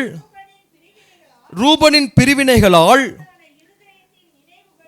உண்டான இருதயத்தின் நினைவுகள் மிகுதி, மந்தைகளின் சத்தத்தை கேட்ட நீ தொழுவங்களின் நடுவே இருந்துவிட்டது என்ன? ரூபனின் பிரிவினைகளால் மனவிசாரங்கள் மிகுதி என்று சொல்லி இங்கே ரூபனின் பிரிவினைகளை குறித்து இந்த தெபோராவின் நாட்களிலே நாம் காரியங்களை வாசிக்க முடியும். ரூபனும் காத்தும் பிரிந்து போகிறதான காரியங்களை நாம் அறிந்திருக்கிறோம். அவர்கள் பிரிந்து போனார்கள். அவர்கள் காரியத்தை நலம் என்று சொல்லி கண்டு அவர்கள் பிரிந்து போனார் என்று சொல்லி என்னாகமம் 32ஆம் அதிகாரம் 1ஆம் வசனத்திலிருந்து வாசிக்கலாம். என்னாகமம் 32ஆம் அதிகாரம் 1ஆம் வசனம். 32ஆம் அதிகாரம் 1ஆம் வசனம். என்னாகமம் 32ஆம் அதிகாரம். ரூபன் புத்திரருக்கும் காத் புத்திரருக்கும் ஆடு மாடுகள் மிகவும் திரளாயிருந்தது. அவர்கள் யாசேர் தேசத்தையும் கீலேயா தேசத்தையும் பார்த்தபோது அது ஆடு மாடுகளுக்கு தகுந்த இடம் என்று கண்டார்கள். வாசிங்க. ஆகையால் ரூபன் புத்திரரும் காத் புத்திரரும் வந்து மோசேயையும் ஆசாரியனாகிய எலியேசரையும் சபையின் பிரபுக்களையும் நோக்கி, கர்த்தர் இஸ்ரவேல் சபைக்கு முன்பாக முறியடித்த ஆத்ரோத் தீபோன், யாசேர், நிம்ரா, எஸ்போன், எலேயாலேல், சேபாம், நேபோ, பேயோன் என்னும் பட்டணங்களை சேர்ந்த நாடானது ஆடு மாடுகளுக்கு தகுந்த இடம். உமது அடியாருக்கும் ஆடு மாடுகள் உண்டு. உம்முடைய கண்களில் எங்களுக்கு தயை கிடைத்ததானால் எங்களை யோர்தான் நதிக்கு அப்புறம் கடந்து போக பண்ணீராக. இந்த நாட்டை உமது அடியாருக்கும் காணியாட்சியாக கொடுக்க வேண்டும் என்றார்கள். அல்லேலூயா. இங்க பாருங்க, இந்த ஜனங்களுக்கெல்லாம் தேவன் அழைத்த பொழுது பாருங்க, எல்லாரையும் அழைத்தார். அந்த 12 கோத்திரங்களை அழைத்தார். எதற்கென்று சொன்னால் யோர்தானை கடந்து கானானை சுதந்திரித்துக் கொள்ளும்படியாகத்தான் அழைத்தார். ஆனால் இந்த இடையிலே பாருங்க, இந்த ரூபனும் காத்தும் பாருங்க, சூழ்நிலைகளினாலே அவர்கள் பிரிந்து போனார்கள் என்று சொல்லி எழுதப்பட்டிருக்கிறது. எங்கள் ஆடு மாடுகளுக்காக, எங்களுடைய வாழ்வாதாரத்துக்காக நாங்கள் பிரிந்து போகிறோம், இது எங்களுக்கு பாக்கியமா இருக்கும், இங்கே இருப்பது எங்களுக்கு நலமா இருக்கும் என்று சொல்லி யோர்தானை தாண்டி போக வேண்டியதான ஜனங்கள் பாருங்க பிரிந்து போனார்கள் என்று சொல்லி இங்கே அறிந்து கொள்ள முடியும். அங்க இதுக்கு மேல போக வேண்டாம். இந்த உலகத்தில் இந்த இடத்துல நாங்கள் பார்க்கிறதான இந்த கீலேயாத்திலே எங்களுக்கு எல்லா காரியமும் காணப்படுகிறது. இங்கே எல்லா ஆசீர்வாதம் இருக்குது. எங்கள் ஆடு மாடுகள் விளைவதற்கான எல்லா காரியங்கள், எல்லா நன்மைகளும் எங்கே இருக்குது என்று சொல்லி அவர்கள் தேவன் கொடுத்ததான காரியத்தை பார்க்காம தங்களுடைய ஆடு மாடுகளையும் தங்களுடைய செல்வங்களையும் தங்கள் பொருள்களையும் பார்த்து தங்களுடைய காரியங்களை பார்த்து நாங்கள் பிரிந்து போகிறோம் என்று சொல்லி அவர்கள் பிரிந்து போனார்கள் என்று சொல்லி எழுதப்பட்டிருக்கிறது. அல்லேலூயா. இந்த 12 கோத்திரமும் யுத்தம் செய்ய வேண்டும், யுத்தத்திற்கு புறப்பட வேண்டும், பட்டயத்தை சந்திக்க வேண்டும், எதிர்கொள்ள வேண்டும் என்று சொல்லிதான் தேவன் அவர்களை உருவாக்கினார், தேவன் அவர்களை நியமித்தார். இவர்கள் கடந்து சென்று அந்த தேசத்தை சுதந்திரித்துக் கொள்ள வேண்டும் என்று சொல்லிதான் விரும்பினார். ஆனால் இடையிலேயே 2 கோத்திரமும் பாருங்க பின்வாங்கிறதான காரியங்களை வாசிக்க முடியும். தெபோராவின் நாட்களில் பாருங்க, இவர்கள் பின்வாங்கினபடினாலே இவர்களோடு கூட யுத்தம் செய்ய இந்த கோத்திரம் இல்லை. இந்த ரூபனின் பிரிவினை அங்கே இருந்தபடினாலே ஒரு வேதனை என்னவென்று சொன்னால், அந்த யுத்தத்தை சந்திக்கும் பொழுது அவர்களோடு கூட போராட போராட இந்த ஜனங்கள் இல்லை, அவர்களோடு கூட பாடுபட இந்த ஜனங்கள் இல்லை, அவர்களோடு கூட ஜெயத்தை பெற்றுக்கொள்ள இவர்கள் இல்லை. ஏனென்று சொன்னால் ஏற்கனவே இவர்கள் பிரிந்து போய்விட்டார்கள் என்று சொல்லி எழுதப்பட்டிருக்கிறது. அல்லேலூயா. அநேக நேரங்களிலே கடைசி காலங்களிலே இந்த பட்டயத்தை எதை காண்பிக்கிறது என்று சொன்னால் பிரிவினையை காண்பிக்கிறதா இருக்கிறது. இந்த பிரிவினை முதலாவது நம்மை தேவனிடத்திலிருந்து பிரிக்கிறதா இருக்கிறது. மனுஷர்கள் மூலமாக, பிரச்சனைகள் மூலமாக, போராட்டங்கள் மூலமாக, சமாதானம் இல்லாமையின் மூலமாக தேவனிடத்திலிருந்து பிரிக்கிறதா இருக்கிறது. சில நேரங்களில் வாழ்க்கையில் ஏதாவது சமாதான குறைச்சல் இருக்கும் என்று சொன்னால் முதலாவது எதை பாதிக்கும் என்று சொன்னால் நம்முடைய ஜெப வாழ்க்கையை பாதிக்கிறதா இருக்கிறது. நம்மளால ஜெபிக்க முடியாது. இன்றைக்கு ஒரு மனுஷனுக்கு விரோதமாக ஒரு மனுஷனோடு கூட நமக்கு ஐக்கியம் இல்லை என்று சொன்னால், ஏதோ போராட்டம் இருக்கும் என்று சொன்னால் நாம் ஜெபிக்க முடியாத அனுபவத்திற்குள்ளாய் நான் தள்ளப்படுவோம். எந்த ஒரு மனுஷனும் பாருங்க, நான் கூட என் வாழ்க்கையில் சில நேரங்களில் சிலருக்கு விரோதமாக நான் ஏதோ ஒரு காரியத்தை பேசித்தனா முதலாவது என்னை பாதிக்கிறதான காரியம் என்னவென்று சொன்னால் ஜெபத்திலே என்னை பாதிக்கும். ஜெபம் பண்ணும்பொழுது, முழங்கால் படியிடும்போது என்னுடைய வாழ்க்கையில் வருகிறதான காரியம் அதுவாய் தான் இருக்கும். நிச்சயமாக நான் விசுவாசிக்கிறேன், உங்களுடைய வாழ்க்கையிலும் ஏதாவது ஒரு சமாதான குலைச்சல் இருக்கும் பொழுது ஜெபத்தை தான் முதலாவது பாதிக்கிறதா இருக்கிறது. அல்லேலூயா. ஜெபத்தை தான் முதலாவது பாதிக்கும். ஆகினாலே இப்படிப்பட்டதான பட்டயத்தை அனுப்புவேன் என்று சொல்லும் பொழுது சமாதானம் கெட்டு போகும் பொழுது முதலாவது தேவனிடத்திலிருந்து பிரிக்கிறதா இருக்கிறது. இரண்டாவது அது எதிரிலே பிரிவினை உண்டாக்குறது என்று சொன்னால் தேவனுடைய ராஜ்யத்தை தேவன் சுதந்திரித்துக் கொள்ள வேண்டும் என்று சொல்லி விரும்புகிறதான காரியத்தை விட்டு நம்மை பிரிக்கிறதா இருக்கிறது. எதன் மூலமாக என்று சொன்னால் இந்த உலகத்தின் காரியம் மூலமாக நாம் அடைய வேண்டியதான அந்த தேசத்தை நாம் அடையாமல் போவதற்கு அது காரணமாக இருக்கிறது. இந்த ஜனங்களை தேவன் அழைத்த பொழுது பாருங்க, நான் உங்களுக்கு இளைப்பாறுதல் தருவேன் என்று சொன்னார். எங்கே இளைப்பாறுதல் தருவேன் என்று சொன்னால் தேவன் அவர்களுக்கு நியமிக்கப்பட்டதான அந்த இடத்திலே இளைப்பாறுதல் தருவேன் என்று சொல்லி தேவன் அவர்களுக்கு வாக்கு பண்ணினார். ஆனால் பாருங்க, இவர்கள் இடையிலே பாருங்க இந்த பட்டணத்தை தாண்டி போகாம இந்த யுத்தத்தை சந்தித்து இந்த கானான் தேசத்தில் இருக்கிறதான அம்மோவியரும் மோவாபியரும் அவர்களை முறியடித்து அந்த தேசத்தை சுதந்திரித்துக் கொள்ளாம இவர்கள் பட்டயத்திற்கு தாண்டி போகாம அதுக்கு முன்பதாகவே பிரிந்து போனார்கள் என்று சொல்லி இதிலே அறிந்து கொள்ள முடியும். அல்லேலூயா. அவர்கள் போராடினார்கள் தான், அவர்கள் யுத்தம் பண்ணினார்கள் தான், அந்த நேரத்தில் யுத்தம் பண்ணி கானானை சுதந்திரித்துக் கொண்டார்கள், உண்மைதான். ஆனால் தெபோராவின் நாட்களிலே அந்த யுத்தத்தில் அவர்கள் காணப்படவில்லை. தெபோராவின் நாட்களிலே அவர்களோடு கூட சேர்ந்து போராடவில்லை. அதன் முடிவிலே என்ன ஆனது என்று சொன்னால் பாருங்க, இந்த தேசம் இவர்கள் இருந்ததான இந்த கீலேயாத் பாருங்க, அது அசீரியர்களாலே மேற்கொள்ளப்பட்டது, அது அசீரியர்களாலே பிடிக்கப்பட்டது. இந்த நாளில் நான் பார்ப்போம் என்று சொன்னால் பாருங்க, தேவன் யோர்தானுக்கு அப்புறத்திலே இந்த தேசத்தை வாக்கு பண்ணியிருந்தார். ஆனால் இன்றைக்கு இஸ்ரவேல் வடைபரத்தை நான் பார்ப்போம் என்று சொன்னால் பாருங்க, அது யோர்தானுக்கு இந்த சைடிலே தான் இருக்கும். அல்லேலூயா. யோர்தானுக்கு இந்த பக்கமாகவே தான் இருக்கும். அதிலே ஒரு பெரிய பிளவு இருக்கிறது, ஒரு பெரிய இடம் காலியாக இருக்கிறது.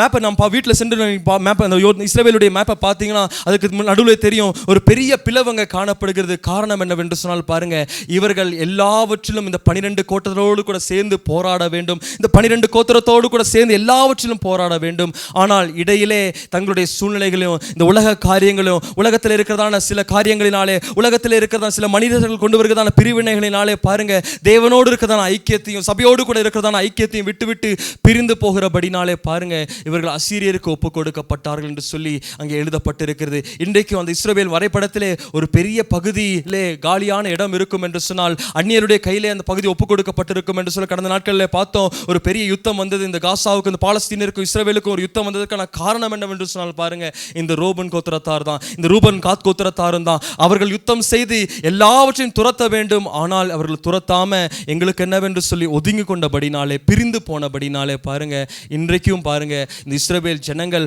போராட்டத்தை சந்தித்துக் கொண்டிருக்கிறாங்க. இன்றைக்கும் எருசலேம் என்கிறதான தேசம் பாருங்க, எருசலேம் என்கிறதான பட்டணம் பாருங்க, அநேகர் மத்தியிலே பிரிக்கப்பட்டிருக்கிறது. இஸ்ராமேல் மத்தியிலும் பாருங்க, யூதர்கள் மத்தியிலும் கிறிஸ்தவர்கள் மத்தியிலும் அநேகர் மத்தியிலும் இது பிரிக்கப்பட்டதற்கான காரணம் என்னவென்று சொன்னால் முற்றிலுமாய் ஒன்றாய் சேர்ந்து மேற்கொள்ள வேண்டியதான ஜனங்கள் பிரிந்து போனபடினாலே. அல்லேலூயா. ஆகினாலே இந்த பட்டயம், இந்த கடைசி காலத்திலே இந்த பட்டயத்தை தேவன் அனுப்புகிறதான காரணம் என்னவென்று சொன்னால், பட்டயம் வருகிறதான காரணம் என்னவென்று சொன்னால் பாருங்க, இவர்களை பிரித்து விட்டால் போதும், இவர்கள் தேவனுடைய ராஜ்யத்தை சுதந்திரித்துக் கொள்ளுகிறது கிடையாது. அல்லேலூயா. இவர்கள் பிரிந்து போனால் போதும், தேவனுடைய ராஜ்யத்தை சுதந்திரித்துக் கொள்ள முடியாது. ஒரு பகை, சின்ன சின்ன பிரச்சனைகள், சின்ன சின்ன போராட்டங்களை கொண்டு வருகிறதான காரணம் என்னவென்று சொன்னால் பாருங்க, இவர்கள் தேவனை விட்டு பிரிந்து போகும்படியாக பட்டயத்தை அனுப்பவே வந்தேன் என்று சொல்லி இயேசு கிறிஸ்து சொல்லும் பொழுது அவர் தீர்க்கதரிசனமான காரியங்களை சொல்லுகிறார், இனி நடக்க போகிறதான காரியங்களை சொல்லுகிறார். இப்படிப்பட்டதான பட்டயம் வரும், அந்த பட்டயம் பிரிவினையை உண்டாக்கும், அந்த பட்டயம் ஒருவருக்கு விரோதமாக ஒருவர் பிரிவினை உண்டாக்கும். அந்த பிரிவினைகளுக்கு தங்களை ஒப்புக் கொடுக்கிறதான ஜனங்கள் அவர்கள் மனுஷர்களை விட்டு பிரிந்து போகிறது கிடையாது, தங்கள் சகோதரர்களை விட்டு பிரிந்து போகிறது கிடையாது, தங்களை உண்டாக்கினதான தேவனை விட்டு பிரிந்து போகிறதான மனுஷர்களாய் காணப்படுவாங்க. ரூபன் கோத்திரத்தாரும் கான் கோத்திரத்தாரும் அவர்கள் பாருங்க, தங்கள் ஆடு மாடுகளுக்காக தங்களுக்கென்று சுயநலமாக சிந்தித்தபடினாலே பாருங்க அவர்கள் பிரிந்து போனார்கள் என்று சொல்லி எழுதப்பட்டிருக்கிறது. இந்த காரியத்தை குறித்து பிலிப்பியரில் வாசிப்போம் என்று சொன்னால் பிலிப்பியர் 2 அதிகாரம் 21 வசனத்தை வாசிங்க. வாசிங்க. பிலிப்பியர் 2 அதிகாரம் 21 வசனம். மற்றவர்கள் எல்லோரும் கிறிஸ்து இயேசுவுக்குரியவைகளை தேடாமல் தங்களுக்குரியவைகளே தேடுகிறார்கள். இங்கே தீமோத்தேயுக்கு சொல்லும் பொழுது பாருங்க, இவர்கள் தீமோத்தேயு குறித்து சாட்சி கொடுக்கும் பொழுது, இந்த தீமோத்தேயு இப்படிப்பட்டவன் அல்ல, மற்றவர் எல்லாரும் கிறிஸ்து இயேசுவுக்குரியவைகளை தேடாமல், தேவனுக்குரியவைகளை தேடாமல், தேவனோடு கூட ஐக்கியப்பட வேண்டியதான காரியத்தை தேடாம மற்றவர்களை தேட உலக காரியங்களை தேடுகிறார்கள் என்று சொல்லி இந்த பிலிப்பியரில் ஜனங்களுக்கு சாட்சி கொடுக்கிறதை வாசிக்க முடியும். அதில் 3 அதிகாரம் 19 வசனத்தையும் வாசிப்போம் என்று சொன்னால், அவர்களுடைய முடிவு அழிவு, அவருடைய தேவன் வயிறு, அவருடைய மகிமை, அவருடைய லட்சையே, அவர்கள் பூமிக்கு அடுத்தவைகளே சிந்திக்கிறார்கள். பாருங்க, இந்த ரூபன் புத்திரரும் காத் புத்திரரும் பிரிந்து போனதற்கான காரணம் என்னவென்று சொன்னால், அவர்களும் பூமிக்கு அடுத்தவைகளே சிந்தித்தாங்க.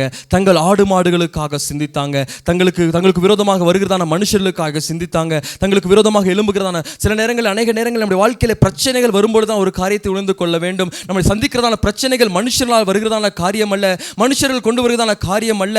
மாம்சம் நம்மோடு கூட யுத்தம் செய்கிறதா இருக்கிறது, மாம்சம் யுத்தம் செய்கிறதா இருக்கிறது. ஆகையினாலே ஆவியின் பிள்ளைகளாய் நடந்து கொள்ள வேண்டும் என்று சொல்லி தான் தேவன் கற்றுக் கொடுக்கிறார். ஆகையினால் இதை மேற்கொள்ள வேண்டும், தேவனுக்கேற்றவைகளை சிந்திக்க வேண்டும். மாம்ச பிறகாக சிந்தித்து தேவனை விட்டு பிரிந்து போகாம தேவனுக்கேற்றவைகளை சிந்திக்க வேண்டும் என்று சொல்லி இங்கே எழுதப்பட்டிருக்கிறது. அவர்கள் முடிவு அழிவு, அவருடைய வாய், அவருடைய வயிறு, அவருடைய தேவன் வயிறு, அவருடைய கண் மகிமை எல்லாம் பாருங்கள் லட்சையே என்று சொல்லி இங்கே இந்த உலகத்தை குறித்தான காரியங்களை சிந்தித்து பிரிந்து போகிறதான ஜனங்களை குறித்து இங்கே பவுல் சொல்லும் பொழுது இப்படிப்பட்டதான காரியங்களை தான் சொல்லுகிறார். நாம் நீதிமொழிகள் 18 அதிகாரத்தில் 1 வசனத்தையும் வாசிப்போம் என்று சொன்னால், நீதிமொழிகள் 18 அதிகாரம் 1 வசனத்தையும் வாசிங்க. நீதிமொழிகள் 18 அதிகாரம் 1 வசனம். பிரிந்து போகிறவன் தன் இச்சையின்படி செய்ய பார்க்கிறான் என்று சொல்லி இங்கே நீதிமொழிகளும் பாருங்க, பிரிந்து போகிறதான மனுஷன் தன் இச்சையின்படி செய்ய பார்க்கிறான் என்று சொல்லி அங்கே எழுதப்பட்டிருக்கிறது. அல்லேலூயா. இது தேவனை விட்டு பிரிந்து போகிறதான காரியத்தை காண்பிக்கிறதா இருக்கிறது. கடைசி காலங்களில் இப்படிப்பட்டதான காரியங்கள் நடக்கும்.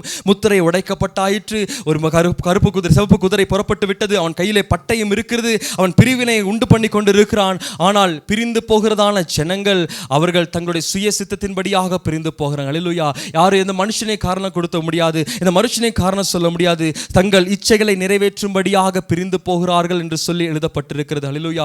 ஆகையினாலே தேவன் விரும்புகிறதான காரியம் ஐக்கியத்துக்குள்ளாக நாம் கட்டப்படும்படியாக, ஐக்கியமாய் இருக்கும்படியாக. ஆனால் கடைசி காலங்களிலே இயேசு கிறிஸ்துவோடு கூட தன்னை பின்பற்றி வருகிறதான சீஷர்களும் பாருங்க, எல்லாவற்றிலும் பின்பற்றுவோம், எல்லாவற்றிலும் நமக்கு பின்பதாக நடப்போம், எல்லாவற்றிலும் பின்பற்றுவோம் என்று சொல்லி வைராக்கியமாய் சொன்னதும் சீஷர்களும் பாருங்க, அவர்களும் சிதறிந்து ஓடப்பட்டார்கள், அவர்களும் பிரிந்து போனாங்க, அவர்களும் மறுதலித்தாங்க. ஏனென்று சொன்னால் தீர்க்க தரிசனம் உரைக்கப்பட்டிருக்கிறது, மெய்ப்பனை வெட்டுவேன் மந்தைகள் சிதறடிக்கப்படும் என்று சொல்லி வார்த்தை சொல்லுகிறது. அல்லேலூயா. மெய்ப்பனை வெட்டுவேன். இந்த பட்டயம் வந்த பொழுது பாருங்க எல்லாம் சிதறடிக்கப்படுகிறாங்க. இந்த வெட்டுவேன் என்கிறதான பட்டயம் வந்த பொழுது சிதறடிக்கப்பட்டதான ஜனங்கள், பிரிந்து போகிறதான ஜனங்களாக இருக்கிறாங்க. இயேசு கிறிஸ்துவை பிடிக்கும்படியாக அந்த பட்டயம் வந்த பொழுதோ பாருங்க எல்லாரும் ஓடி போயிட்டாங்க, யாருமே கூட நிற்கல, எல்லாம் பிரிந்து போட்டாங்க. ஏனென்று சொன்னால் காரணம் பட்டயம் கிடையாது, தங்களை காப்பாற்றிக் கொள்ள வேண்டும் என்று சொல்லி தங்கள் இச்சைக்காக இந்த உலகத்திலே நாம் பிரிந்து போகிறதான காரியம் என்னவென்று சொன்னால், நம்முடைய மகிமையை தேடுகிறபடினாலே, நம்முடைய மகிமை பெரிதாக எண்ணுகிறபடினாலே,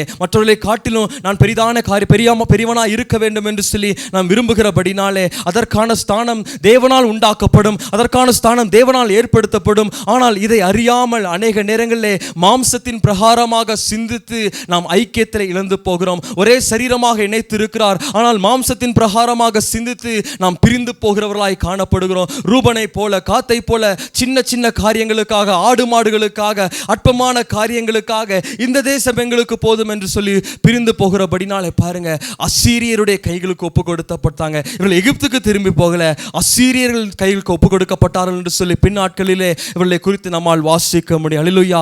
ஆகினாலே பிரிந்து போகிறவர்களாய் இராமல் நாம் பட்டயத்தை தாண்டி போகிறவர்களாய் இருக்க வேண்டும் என்று சொல்லி தேவன் விரும்புகிறார். சில நேரங்களிலே இந்த பட்டயம் நமக்கு எதிராக காணப்படும். இந்த பட்டயம் வரும்பொழுது சில நேரங்கள் நம்முடைய வாழ்க்கையில போராட்டங்கள் வரும். இந்த பட்டயம் வரும்பொழுது சில நேரங்களில் மற்ற மனுஷர்களாலே, நம்முடைய குடும்பத்தினர்களாலே, நம்முடைய உறவினர்களாலே, நாம் நம்பி இருக்கிறதான ஜனங்களிலாலே நமக்கு போராட்டம் வரும். அந்த போராட்டம் நம்மை தேவனை விட்டு பிரிந்து போய் இது போதும் என்று சொல்லி வாழும்படியாக அல்ல, அதை தாண்டி நாம் சென்று நாம் இந்த இளைப்பாறுதலுக்குள்ளாக பிரவேசிக்கும்படியாக இந்த பட்டயத்தை அனுப்புவேன் என்று சொன்னதான காரணம் என்னவென்று சொன்னால், ஜனங்கள் இந்த பட்டயத்தின் வழியாக நடந்து இந்த உபத்திரவ காலம் வரப்போகிறது, இப்படிப்பட்டதான காலம் வரப்போகிறது, முத்திரை உடைக்கப்பட்டாயிற்று, இனி ஜனங்களுக்கு விரோதமாக ஜனங்கள் எழும்பி கொலை செய்வார்கள் என்று சொல்லி காரியம் அறிவிக்கப்பட்டிருக்கிறது. ஆனால் ஜனங்களோ இந்த பட்டயத்தை சந்திப்பதற்கு திராணி இல்லாம இந்த பட்டயத்தினாலே அநேகர் பாருங்க இந்த பிரச்சனைகள் இப்படிப்பட்டதான பிரச்சனைகள் வந்தது. அதனால இனிமேல் நான் தேவனை தேட போறது கிடையாது, இப்படிப்பட்டதான போராட்டம் எனக்குள்ள என் வாழ்க்கையில வந்தது, ஆகையினால இனிமேல் நான் தேவனை தேட மாட்டேன் என்று சொல்லி இந்த பட்டயம் வருகிறதான வேலத்திலே பின்வாங்கி போகிறதான அநேக ஜனங்கள் இருக்கிறாங்க. ரூபனும் காத்தும் அப்படிதான் பண்ணாங்க பாருங்க. யோர்தானை கடந்து போக வேண்டும், கடந்து போனா அங்கே அம்மோன் புத்திரர் இருக்கிறாங்க, மோவாபியர் இருக்கிறாங்க, தேவன் விரும்பாத ஜனங்கள் இருக்கிறாங்க, கானானியர் இருக்கிறாங்க. இவர்கள் எல்லாம் துரத்தி விட வேண்டும், அந்த தேசத்தை விட்டு துரத்தி விட்டு நான் தேசத்தை துறந்து கொள்ள வேண்டும், அதற்கு இவர்கள் ஒரு பெரிய யுத்தம் செய்ய வேண்டும் என்று சொல்லி அங்கே ஒரு பெரிய தீர்மானம் இருக்கிறது. ஆனாலும் இவர்கள் என்ன சொன்னாங்கன்னா, எங்கள் ஆடு மாடுகளை நாங்கள் பார்த்து கொண்டா போதும், எங்களுக்கு இருக்கிறதான காரியங்களை நாங்கள் பார்த்து கொண்டா போதும், எங்கள் வாழ்க்கையை நாங்கள் பார்த்து கொள்கிறோம், இங்கே இருந்து போகிறோம் என்று சொல்லி அந்த பட்டயத்தை தாண்டி போகாம அங்கே இருந்தபடினாலே இந்த நாள் வரைக்கும் பாருங்க இஸ்ரவேல் தேசம் அநேக தேசங்களுக்குள்ளாய் பங்கிடப்பட்டிருக்கிறது. ஒரு பக்கம் காசா, ஒரு பக்கம் பாலஸ்தீனர்கள், ஒரு பக்கம் பாருங்க சீரியா, ஒரு பக்கம் ஈரான், ஜோர்தான் போன்றதான தேசங்களினாலே இந்த தேசம் பிரிந்து இருக்கப்பட்டிருக்கிறது. எருசலேமை குறித்து பார்ப்போம் என்று சொன்னால் அது தேவனுடைய சிங்காசனம் என்று எழுதப்பட்டிருக்கிறது. ஆனால் அதுவும் பாருங்க இந்த நாளிலே அநேகருடைய கரங்களில் ஒப்புக் கொடுக்கப்பட்டது. ஒரு பக்கம் தேவன் இஸ்ரவேலுடைய சந்ததியார் கையில் ஒப்புக் கொடுக்கப்பட்டிருக்கிறது, ஒரு பக்கம் பாருங்க யூதருடைய கையில் ஒப்புக் கொடுக்கப்பட்டிருக்கிறது. ஆகையினாலே ஒரு காரியத்தை உணர்ந்து கொள்ள வேண்டும், ஒருவன் பிரிந்து போகிறான் என்று சொன்னால், இந்த பட்டயத்தை தாண்டி போகாமல் பிரிந்து போகிறான் என்று சொன்னால் பாருங்க அவன் பாருங்க தேவனுடைய ராஜ்யத்தை சுதந்திரித்துக் கொள்ளுகிறது கிடையாது. அவனாலே பெரிய பிரச்சனைகளுக்குள்ளாக ஒப்புக் கொடுக்கப்படுவான், பெரிய பிரச்சனைகளை இன்னும் அதிகமான அடிமைத்தனத்திற்குள்ளாக அவன் போக வேண்டியதான சூழ்நிலைகள் ஏற்படும். ஆகையினாலே இந்த பட்டயத்தை தாண்டி போவது ஹல்லேலூயா மிகவும் அவசியமாக இருக்கிறது, மிகவும் அவசியமாக இருக்கிறது. இந்த காரியங்கள் எல்லாம் குறித்து பாருங்க, இந்த பிரிவினை குறித்ததான காரியங்களை குறித்து இயேசு கிறிஸ்து பிறப்பதற்கு முன்பதாகவே சகரியாவினாலே தீர்க்கதரிசனம் உரைக்கப்பட்டிருக்கிறது. நாம் சகரியா 11ஆம் அதிகாரம் அதில் 7ஆம் வசனத்தை வாசிப்போம் என்று சொன்னால் 11ஆம் அதிகாரம் 7ஆம் வசனத்திலிருந்து வாசிங்க. சகரியா 11ஆம் அதிகாரம் அதில் 7ஆம் வசனத்திலிருந்து வாசிங்க. கொலையுண்கிற மந்தையாகிய சிறுமைப்பட்ட உங்களை நான் மேய்ப்பேன், நான் 2 கோல்களை எடுத்து ஒன்றுக்கு அனுக்கிரகம் என்றும் ஒன்றுக்கு நிக்கிரகம் என்றும் பெயரிட்டு மந்தையை மேய்த்து. ஹல்லேலூயா. கொலையுண்கிற மந்தையாகிய சிறுமைப்பட்ட உங்களை நான் மேய்ப்பேன் என்று சொல்லி இயேசு கிறிஸ்து வந்த பொழுது நானே நல்ல மேய்ப்பேன் என்று சொல்லி தேவன் சொல்லுகிறார். ஆனால் 2 காரியத்தை தேவன் சொல்லும் பொழுது பாருங்க, ஒன்று அனுக்கிரகம் என்று சொல்லி எழுதப்பட்டிருக்கிறது, அனுக்கிரகத்தை நாம் அழிந்திருக்கிறோம், தேவனுடைய இரக்கத்தை காண்பிக்கிறதா இருக்கிறது. ஒன்று நிற்கிரகம் என்று சொல்லி எழுதப்பட்டிருக்கிறது. இந்த நிற்கிரகம் என்று சொன்னால் ஐக்கியம் என்பது பொருள், ஐக்கியம், யூனியன் என்று சொல்லி அர்த்தம். இந்த நிற்கிரகம் என்று சொல்லி 2 நாளே உங்களை மேய்ப்பேன் என்று சொல்லி இங்கே எழுதப்பட்டிருக்கிறது. நாம் பின்பதாக தொடர்ந்து வாசிக்கலாம். ஒரே மாதத்திலே 3 மேய்ப்பரையும் அதம் பண்ணினேன், என் ஆத்துமா அவர்களை ஆரோசித்தது, அவர்கள் ஆத்துமா என்னை வெறுத்தது, இனி நான் உங்களை மேய்ப்பதில்லை, சாகிறது சாகட்டும், அதமாகிறது அதமாகட்டும், மீதியானவர்களோ வென்றால் ஒன்றின் மாம்சத்தை ஒன்று தின்னக்கடவது என்று சொல்லி அனுக்கிரகம் எனப்பட்ட கோலை எடுத்து நான் அந்த ஜனங்கள் எல்லோரோடும் பண்ணியிருந்த என் உடன்படிக்கை அற்றுப்போகும்படிக்கு அதை முறித்து போட்டேன் என்று சொல்லி முதலாவது இங்கே சொல்லுகிறதான காரியம் அனுக்கிரகம் என்கிறதான கோல் முறிக்கப்பட்டது என்று சொல்லி இங்கே அறிந்து கொள்ள முடியும். தொடர்ந்து வாசிங்க. அந்நாளிலே அது அற்று போயிற்று, அப்படியே மந்தையில் எனக்கு காத்திருந்த சிறுமைப்பட்டவைகள் கர்த்தருடைய வார்த்தை என்று அறிந்து கொண்டன. அவர் பார்வைக்கு நன்றாய் கண்டாள். தொடர்ந்து வாசி. உங்கள் பார்வைக்கு நன்றாய் கண்டாள், என் கூலியை தாருங்கள், இல்லாவிட்டால் இருக்கட்டும் என்று அவர்களோடு சொன்னேன். அப்பொழுது எனக்கு கூலியாக 30 வெள்ளிக்காசை நிறுத்தார்கள். கர்த்தர் என்னை நோக்கி அதை குயவனிடத்தில் எறிந்துவிடு என்றார். இதுவே ஆனால் அவர்களால் மதிக்கப்பட்ட மேன்மையான மதிப்பு. நான் அந்த 30 வெள்ளிக்காசை எடுத்து அவைகளை குயவனுக்கென்று கர்த்தருடைய ஆலயத்தில் எறிந்து விட்டேன். நான் யூதாவுக்கும் இஸ்ரவேலுக்கும் இருக்கிற சகோதர கட்டை அற்று போக பண்ணும்படிக்கு நிக்கிரகம் எனப்பட்ட